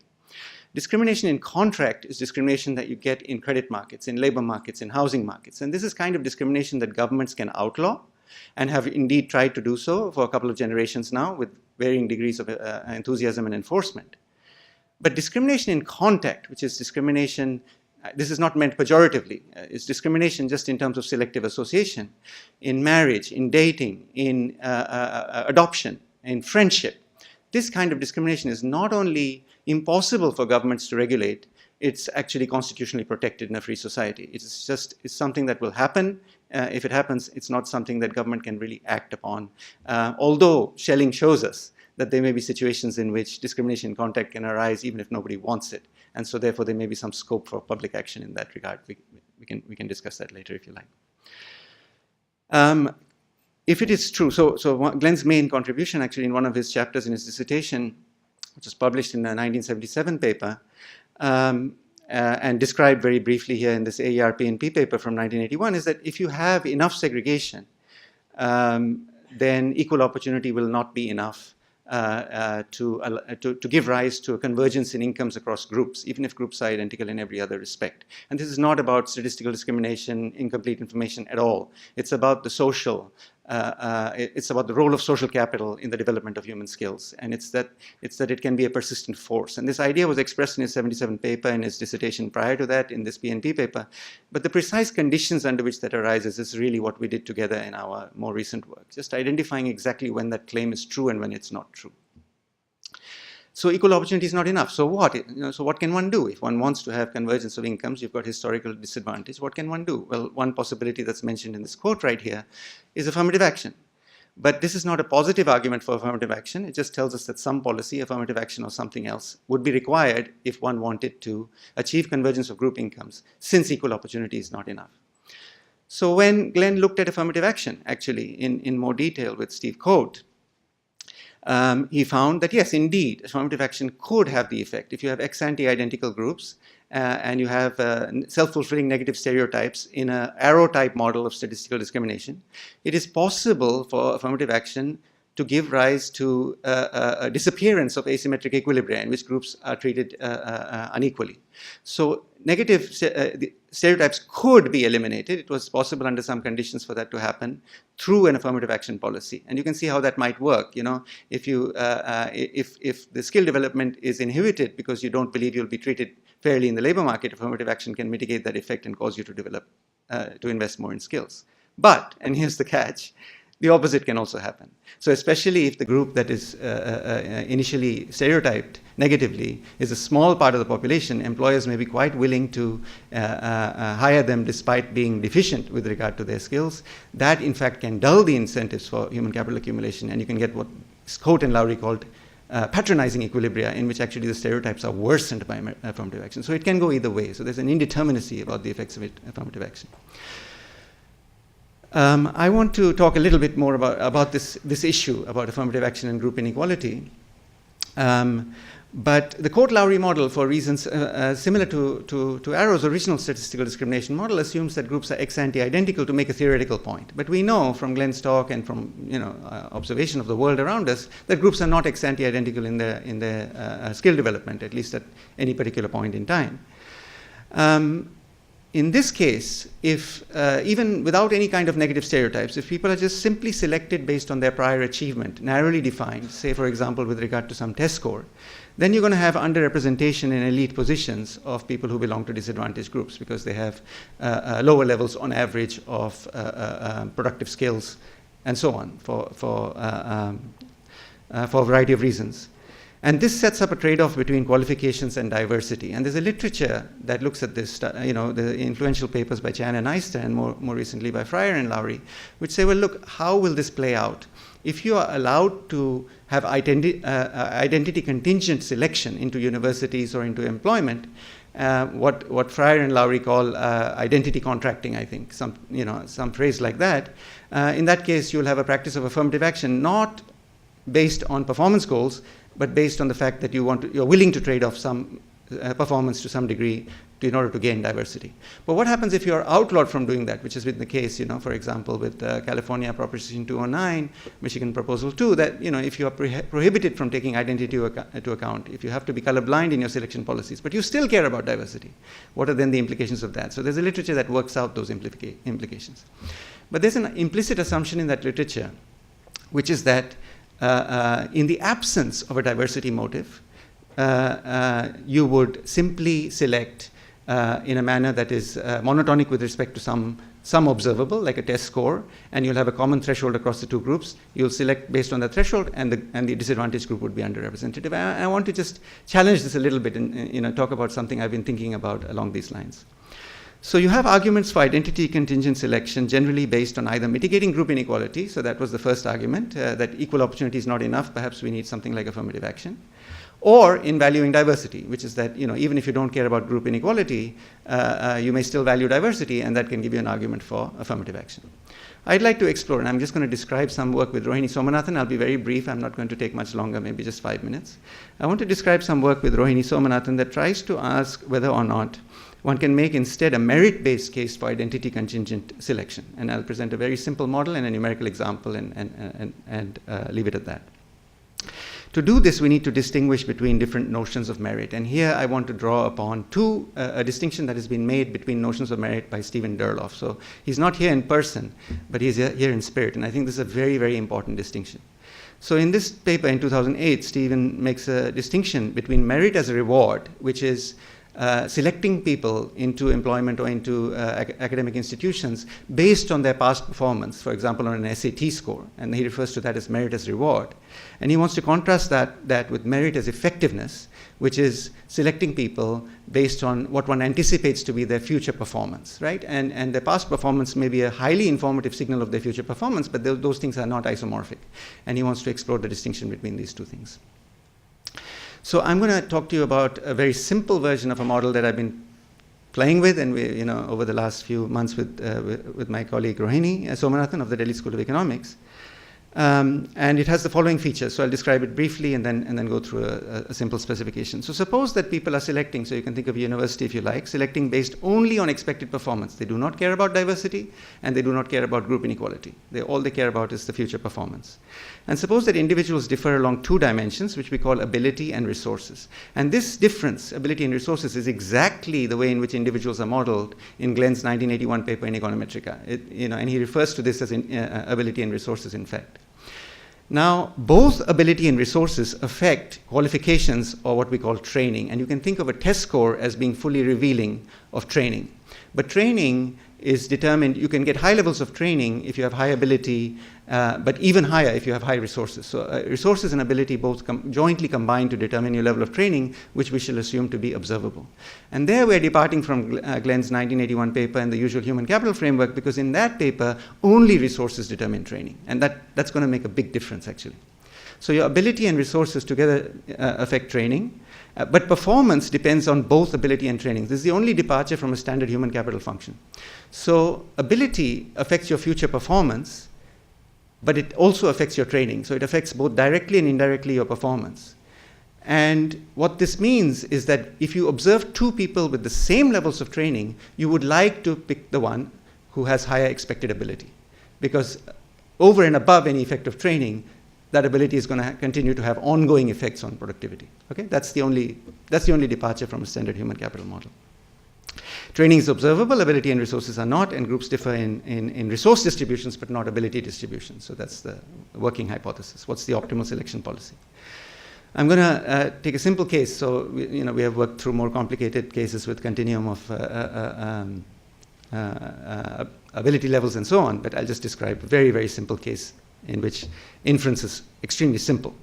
So you take two groups, 1 and 2, two ability levels low and high, two resource levels low and high, and suppose that people can achieve a level of training T bar, which is a function, increasing a function of ability and resources, and they can choose to underinvest in training, but if they fully meet their potential with regard to training, they will achieve a level T bar depending on their ability and resources. Suppose that training is observable, as I said, ability and resources are not, and performance is given by some function of ability and training. So ability is appearing, as I said, twice. It enhances your ability to get training, but it further enhances productivity conditional on training. We use the K to denote elite capacity. This is the share of the population that is going to be selected by this institution. Think of a single institution, if you like, and there's a pool of applicants. They're going to select a proportion K of these applicants. That's the setup. It's extremely simple. Suppose in a benchmark case, suppose people get private consumption utility out of getting high levels of training because it reveals something about themselves, and so they don't underinvest in training. Let's take that as a benchmark case. In that case, it's very trivial. You get 4 training levels. So you get the low ability, low resources training level at the bottom, high ability, high resource training level at the top. But then the intermediate training levels are ranked ambiguously. So it is possible for low resource, high ability to be either above or below high ability and low resource, right? So those because it's monotonic in both, we don't know exactly which one matters more. I want to talk about 2 types of monotonicity. So we'll say that inference monotonicity holds if higher levels of training signal higher ability, which need not be the case.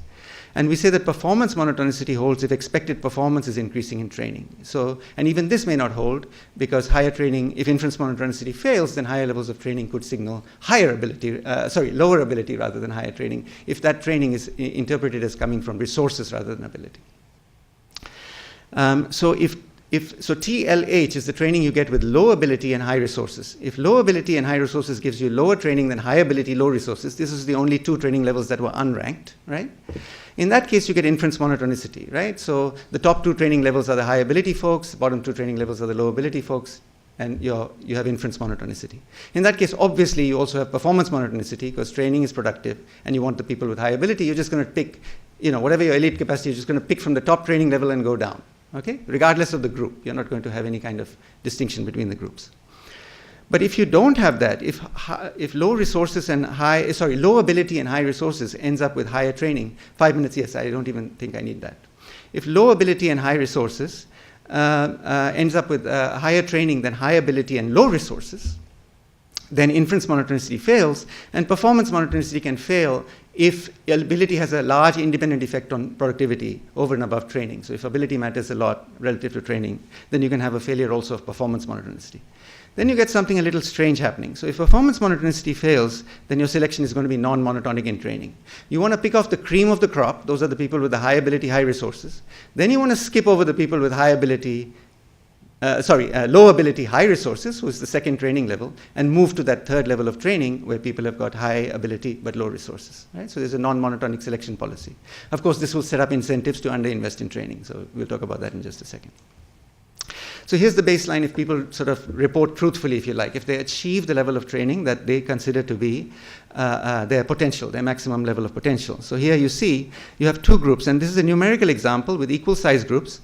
30% have high ability in both groups. 10% of group 1 have high resources, 30% of group 1 have high resources, and the elite capacity is 10%. You want to have 10% of the population selected. Okay. So you're going to take the elite, that's shown in green. So 1.5% of the population is going to be in the disadvantaged group, which has got low resources, and they're going to achieve the highest possible score. So you pick those. 4.5% of the population is going to have be in the advantaged group and have the highest score, so you pick those. But picking the green ones only gives you 6% of the population. So where are you going to get the remaining 4% from? You're going to skip over the people with the second training level, which you interpret to be coming out of resources rather than ability, and you go over to the third level, which is coming out of ability rather than resources. And you can choose uniformly, so without distinguishing between the groups. You can just choose randomly if you like, or you could choose have a different probability distribution across the groups. But essentially, you're skipping over this. Now, of course, this sets up incentives for people to underinvest in training, especially if training is costly. I've assumed it's costless, but why invest in training if you're going to be bypassed for selection? Now, think about what happens if, now we have to worry a little bit about out of equilibrium beliefs. I won't go into those details, but just think about the possibility of the people with the second highest training level pooling with the people with the third highest training level. And this will happen in equilibrium, it can be shown, with particular restrictions on out of equilibrium beliefs. So suppose that this, high resource people with the second training level just underinvest and pool with the people with the lower, with the third level of training within each group. You cannot misrepresent your group. You can misrepresent your ability, your potential with regard to training. You can see immediately from this figure that the pool quality in the disadvantaged group is going to be better than the pool quality in the advantaged group, because there'll be fewer people that you want to pass over in the disadvantaged group relative to the advantaged group. So what happens under pooling is this. Under pooling, you'll get your 4% only from the disadvantaged group, because those people are pooling the two training levels in ways that indicate a higher level of performance, expected performance. They tend to be more high ability, low resource than low ability, high resource. And in this particular example, and it's cooked up this way, if you take 4% from that yellow band of people with the pooled training levels, and you've got 1.5 from the green band in the disadvantage, 55% of your selection is coming from the disadvantaged group. The selection effect is overwhelming even the disadvantage. So you are getting, of course, that's not meant to be an empirical claim at all, but it can be strong enough to overwhelm even the disadvantage. Now, finally, I'll just finish. Well, what happens? This is a waste, right? Because people are underinvesting in training, and training is productive. So the employer would like, if they could, to induce people to have the levels of training to which they have potential. And you can only do that. You can't do that if you don't have commitment. But if you have commitment, you can have a policy that commits to treat those two intermediate training groups equally. So you apply the same probability of selection to those two training groups. And in that case, you'll end up with this final picture over here. But again, you are just applying your selection to the disadvantaged group. So there's no difference in whom you select, but you do better with regard to performance because you select individuals, again, who are drawn from a superior pool, more high ability and less resource pool. So to conclude, forcing selection to be based on merit as reward, as Stephen Derloff would have it, implies persistent group inequality, which is something that Glenn has emphasized, underrepresentation of disadvantaged groups, and suboptimal performance. But if you allow people to select based on merit as effectiveness, it implies that the disadvantaged group, at least in this particular model, faces a less restrictive selection criteria to such an extent that the selection effect can even overwhelm the resource effect. I'll stop there. Well, thank you, Glenn, for a wonderful talk. And I think Ken would have been really pleased with that. It was a really, really fantastic talk, partly because it had so many things that I think represent good theory, but also good exposition. While Glenn's talk was nominally about race and racial discrimination, it was really about economics and social sciences, and how to understand understand what is an economic system, you have to embed it in a society. And I'm going to try a little bit later when I get into the direct comments to explain the ways in which Glenn has very subtly, without waving a flag, expanded the set of assumptions that economists use, and why he had to expand it in the way he did. But first, I want to just thank Glenn for giving this 10th annual lecture that we've had in honor of Ken Arrow. The lectures have been actually fantastic. We've had very good people give, all of them except the first. I was the one who gave the first with Bruce Greenwald, but after that, I just want to list the books. Mine was on helping infant economies grow, promoting innovation and learning and development, developing countries, and that was really based on Ken's paper on learning by doing and elaboration of that. The next one, 2009, was by two of our Nobel Prize winners, Eric Maskin and Amartya Sen, and was really based on his classic book that was his PhD thesis, here at Columbia on social choice and individual values. And that book is out, called The Arrow of Possibility Theorem. And we had a good discussion of that this morning. The third is on Speculation, Creating a Bubbles by Jose Shankman, who I think is here. And this is the little book. You can go buy it and read it even, if you want.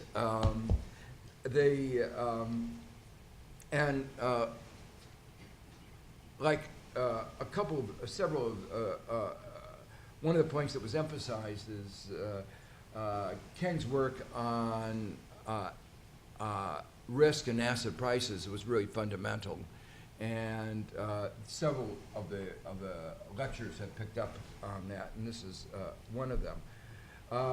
The 2011 was on Persons in Time and the Welfare Economics of Climate Change, and was by Partha Dasgupta, who has been a co-author with Ken and a very good friend for many years. That book isn't here yet, but Partha tells me, and I know it's really true, that he's been working very hard on it, and he unfortunately followed my example that began with a small lecture, and then as he started to revise it, it got bigger and bigger and bigger. And so it's now a tome. Scott will probably have seen a version of that. And it's also gotten very philosophical in many respects, which is, I think, again, something that Ken would have appreciated. The 2012 lecture picked up on his very classic, oh, by the way, the point about climate change, as we talked about this morning, this afternoon, was one of the things that Ken felt very strongly about and was constantly engaged in things around climate change. So that was why we've actually had two of our lectures on climate change. The 2012 picked up on Ken's 1964 paper on moral hazard in the health sector, and it was by Amy Finkelstein, Moral Hazard in Health Insurance.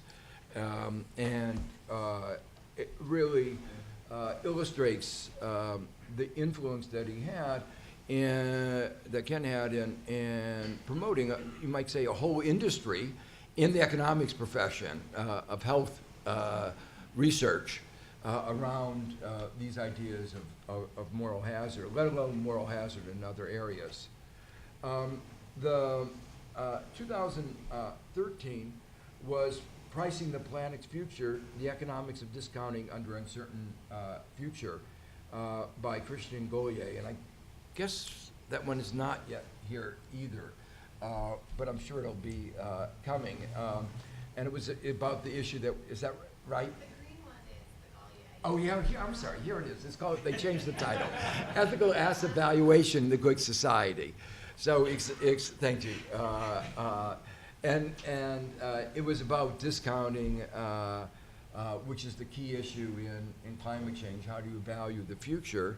It was a brilliant lecture as well. And then 2014 was Paul Milgram, a colleague of Ken and good friend of Ken from Stanford, on prices and decentralization without convexity. That is out as well. Oh, I didn't have a copy of that. Okay, so that's out there as well? Okay.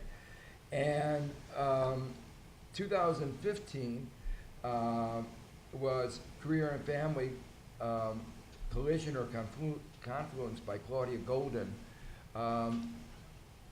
picking up a set of issues that he's been very concerned with, but also in the area of really discrimination. And maybe you can say, what state is that?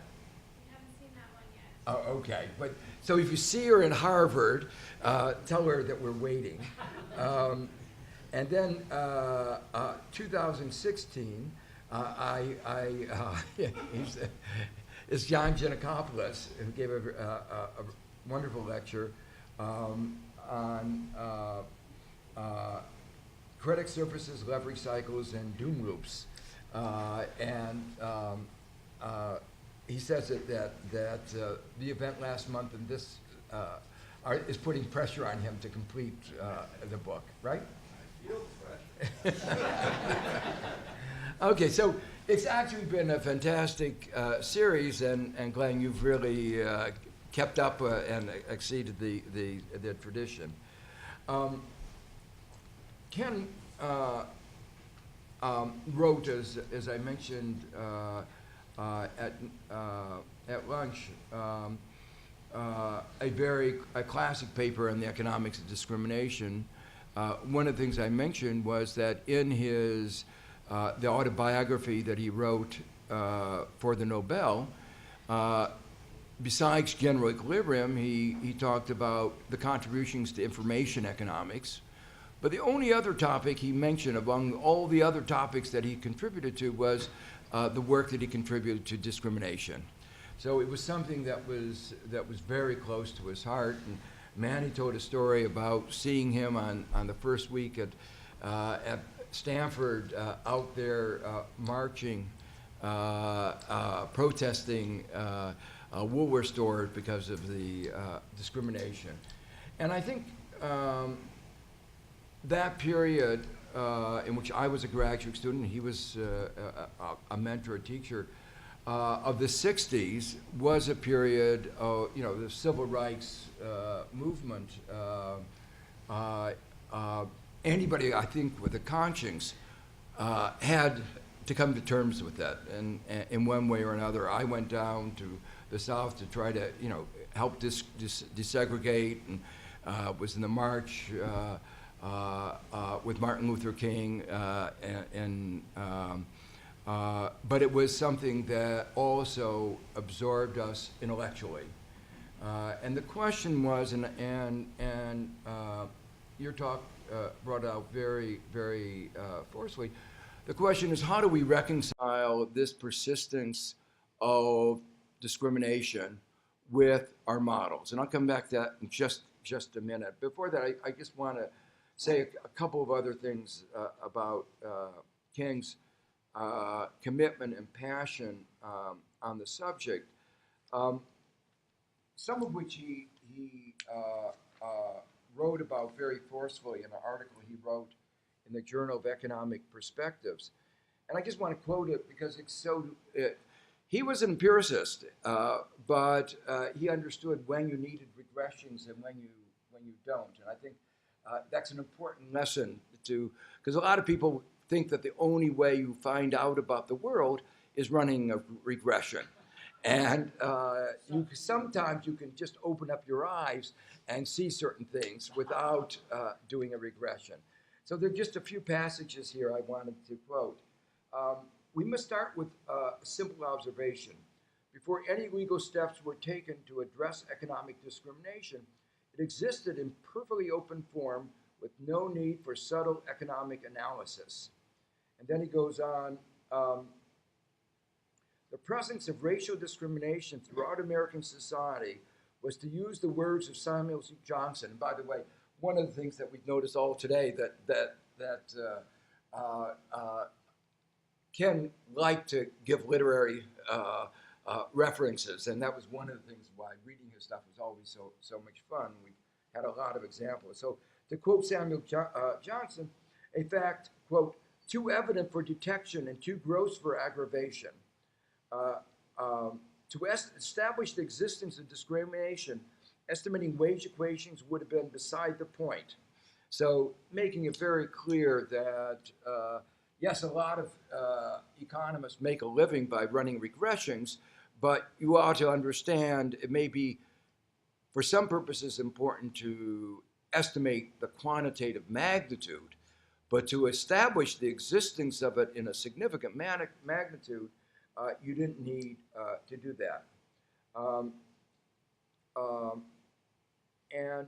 He went on to say, one point of this reminder of the past is to remind us that any theory of racial discrimination, including any theory of its economic implications, has to be consistent with these patent facts. And then he goes on to summarize, we have clear evidence that blacks were in the past excluded from a significant range of good jobs and from the purchase of housing and restaurant services. We have very strong evidence that these practices persist in some important measure. And then he goes on, and this is really the point that links to Glenn's paper. Market-based explanations will tend to predict that racial discrimination will be eliminated. Since they are not, we must seek elsewhere for non-market factors influencing economic behavior. The concepts of direct social interaction and networks seem to be good places to start. So at that point, you have to understand Ken was already a student of Glenn. And so that while all of us are students of Ken, also Ken was always a student of everybody that he interacted with, and that was one of the things that made him so great. One of the things, though, that while this paper is about racial discrimination, I think one has to understand that discrimination in one form or another exists on ethnic grounds. There's gender discrimination.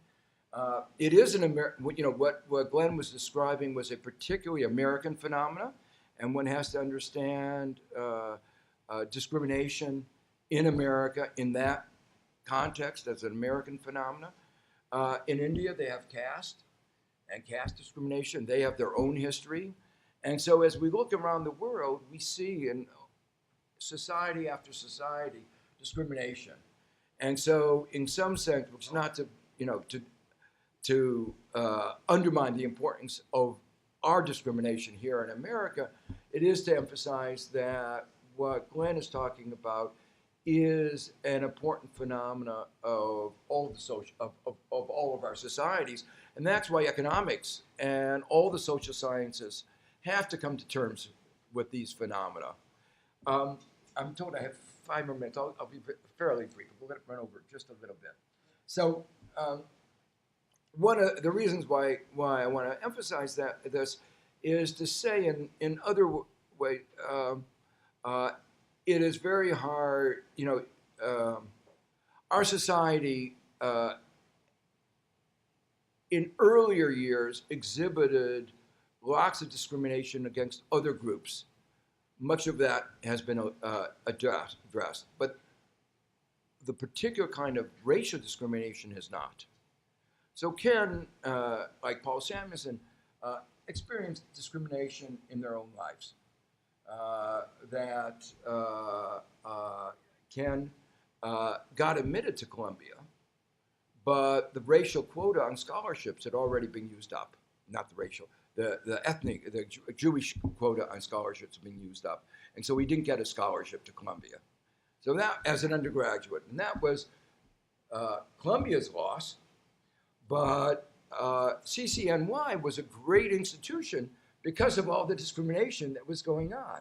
And it was one of our great public institutions. And we just need to remember our history as one where it's been replete with discrimination of many, many different forms. Well, what I want to spend is just a few minutes on some of the general problem that Ken saw and that Glenn addressed is this problem of how can you have economics explain the persistence of discrimination? And in a way, Gary Becker's book, which I think is terrible, served a useful function because he argued in effect that you could not have discrimination, that it was, that competitive markets would have the effect of eliminating discrimination. I'm not doing quite justice to Gary Becker. He would argue that he had some footnotes explaining that, but this is how it was read by almost everybody. And but by putting the point so starkly, he forced all of us to think about economic theory and what was wrong with economic theory. In the same way that Modigliani-Miller theorem, when they said corporate finance didn't matter, we knew it was wrong because we knew that there was a whole part, there's, you know, the southern tip of this island is making money out of corporate finance and finagling. And so we knew something was going on down there. So, but when economic theory said that corporate finance didn't matter, it had to be wrong. So this was the same thing. When economic theory, so-called, said that there was no racial discrimination, couldn't exist, we knew economic theory had to be wrong. And the question was, where was it wrong? And there were several different attempts. Ken's work on statistical, and Ned Phelps here, on statistical discrimination was a way of trying to begin that analysis. I, about the same, a little bit after that, did wrote a paper on the subject where the point of statistical discrimination was that it would affect incentives to invest. It's very easy, or not so easy, but possible in a world in a market with imperfect information to create multiple equilibria economies. So an economy where you could either get a high level of education or a low level of education. And this was a model where if you could wind up with two different groups trapped in two different equilibria. So one group is trapped in the high level of education and the other group in the low level of education. But now, one of the things I wanted to point out about this very model is when I use the word group, it could have been any particular characteristic. But race is a social construction. And so the natural question, why do people see things with some particular group identities? That you could talk about eye color, you could talk about hair color, but in the United States, we used a particular set of group identities, which meant that if you had differences, it made it easier for those to persist. And in Ken's early paper, he actually talked about the way things could be persist if there were costs of adjustment. So that was at least, you know, a possible explanation, or at least a theoretical model, but it didn't get really at the heart of what was going on. There are two other ideas, just to recant the history of the subject. One of them was or both of them constitute a move away from competitive equilibrium theory in the standard way. One of them is game theory, and to say that there are power relationships, and there are, and the game theory with the repeated game theory could explain notions which were called notions of Jim Crow. You could explain, so the notion is that people who broke the code were punished, and people who didn't punish the people who broke the code were punished. And you can have a bootstrap operation here in a repeated game that allows for the enforcement of Jim Crow.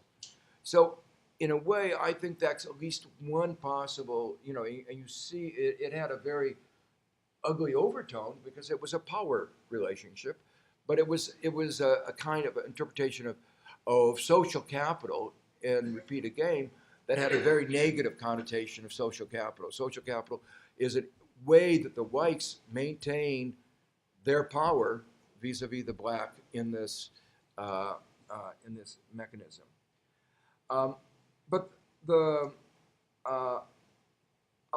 another strand of work that has tried to explain the persistence of discrimination are a set of ideas based on behavioral economics. And there are, and this goes to two ideas. One is notions of how beliefs are formed, and behavioral economics have emphasized one characteristic, one it's important, which is called confirmatory bias, that reinforces the, and with Carl Hoff, I wrote a paper talking about how you could have persistent rational fictions. So what happens is that if you, with confirmatory bias, if you, I guess I'm told I can't explain this. You'll have to read it. It's in the article in the AER. But the idea is that if you have these misperceptions, when you see something that's consistent with that, you absorb it. And if you don't, if you see something inconsistent, you discard it. And that enables persistence. And what's interesting about this, it also has effects on the groups themselves, because if they have adopted a misperception of themselves, when they see something that is consistent with that misperception, they buy it and they overweight their misperceptions. And the result of that is you get these perceptions of persistent differences. But the final one, and this is that I really where there are two more. There's so much in Blank's talk. Oh, okay. So can I just make 2 points? One of them, one of the important points that Glenn made was the importance of these social interactions, which was really the beginning of the social capital, and that are not market phenomena. I just want to emphasize how important that is in getting out of the standard economic framework, which he emphasized, but I just want to emphasize. But the final one is the role of endogenous preferences. That we tend to believe, and economists, we take our beliefs and our preferences as given, but they're shaped by those around us, by our culture.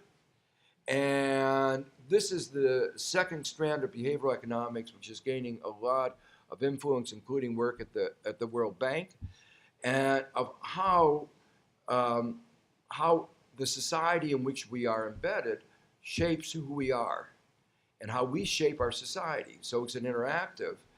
And in a way, Glenn's work, early work doing this, and this work is really highlighting not only the existence of that, but how this can result in the persistence in our society of discrimination.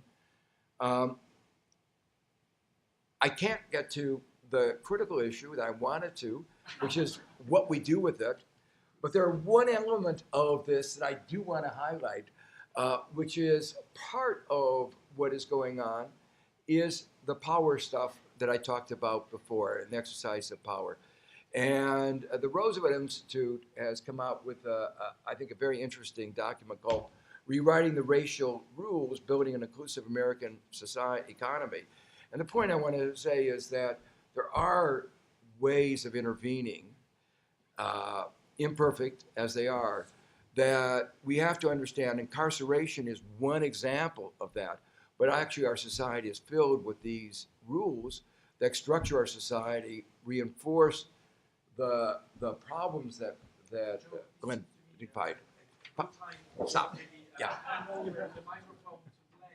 Okay. I know you're the eternal optimist. And one question I wanted to ask Glenn, from this talk, are you an optimist or an pessimist? Maybe you want to have the microphone. Yeah.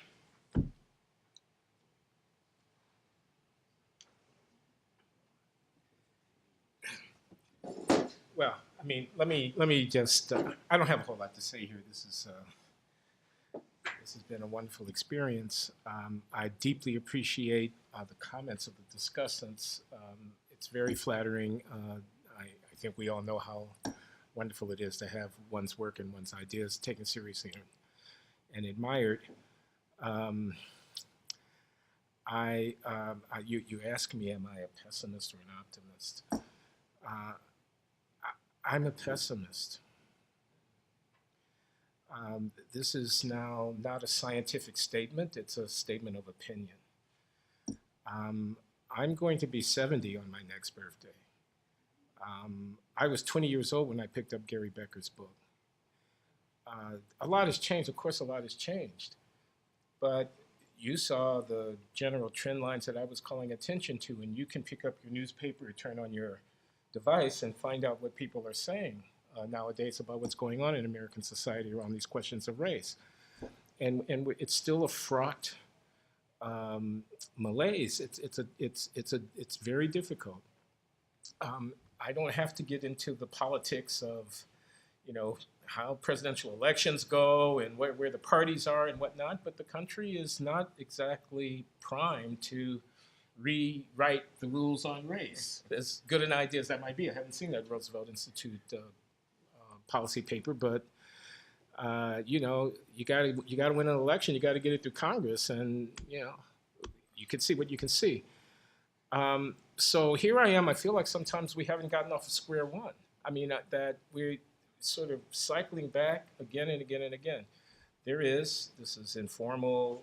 One could try to support this in a more systematic way. A non-trivial African-American middle class in the country. Barriers have fallen, doors have opened up, opportunities, things have changed. No doubt attitudes have changed. The millennial, the younger generations have very different attitudes around these issues. But high poverty rates, low academic performance patterns. You talk about affirmative action. I mean, I'm okay with affirmative action. I mean, let's do some affirmative action. But I'm looking at the engineering school at Brown. I'm looking at the physics department, the math department, the chemistry department. I'm not just seeing very many black people there. Now, there is, Rajiv called attention to the incentive arguments that Stephen Cote and I made in that paper from the early 90s about how affirmative action can sometimes backfire because employers lower their standards in order to try to meet the quota, and the lower standards undercut incentives. But I'm now concerned about the fact that we have these meritocratic institutions. They're on fire with innovation and with dynamism. The ethnic composition of them has radically changed. Take a look at the ethnic breakdown of who's getting into Harvard, or for that matter, Columbia. I don't know specifically, but, and African Americans are still, at the margin. And I'm worried about patronization, not in terms of undercutting incentives. I'm worried about being patted on the head and told it's okay. We don't expect that you're going to actually do what other people do, but the Supreme Court's argument justifying the legitimacy of affirmative action under the U.S. Constitution turns in higher education on the diversity contribution that the African American and other underrepresented minority groups make to the university's demography. And that's all well and good, but does one really want a future in which that's what African Americans are bringing to the table at the university? They're bringing a leavening diversity, and that's the contribution that they're making to these. These are meritocratic institutions. Not everybody's admitted. The coin of the realm is excellence. That's my understanding of what goes on in places like this. And if we're not able, as a society, to enhance the development of the capacities of people in the disadvantaged group, I speak now about African Americans, to compete effectively at this level, you can count the beans until the cows come home, and you will not have equality. That's not equality. It's not equality to be incorporated on the argument that we don't have enough of you guys. Everybody knows what the real currency of the world. Okay, so I'm opinionating. Get mad at me if you want to, but you asked me if I was pessimistic or optimistic. So I'm pessimistic, and that's the reason why. Can I just say one word that 50 years ago, there was a report called the Kerner Report that President Johnson authorized after the riots. And it came out with its report, And in February, the Eisenhower Foundation is coming out with a 50-year look at what has happened in 50 years, and it's extraordinarily depressing. So it really is, the data is the same as you presented, and it's just saying there it was it was the first, say national statement that we really did have a serious race problem, and President Johnson was not happy with that forceful statement of the commission, and 50 years later, the conclusion is that things are not much better. It's okay with me.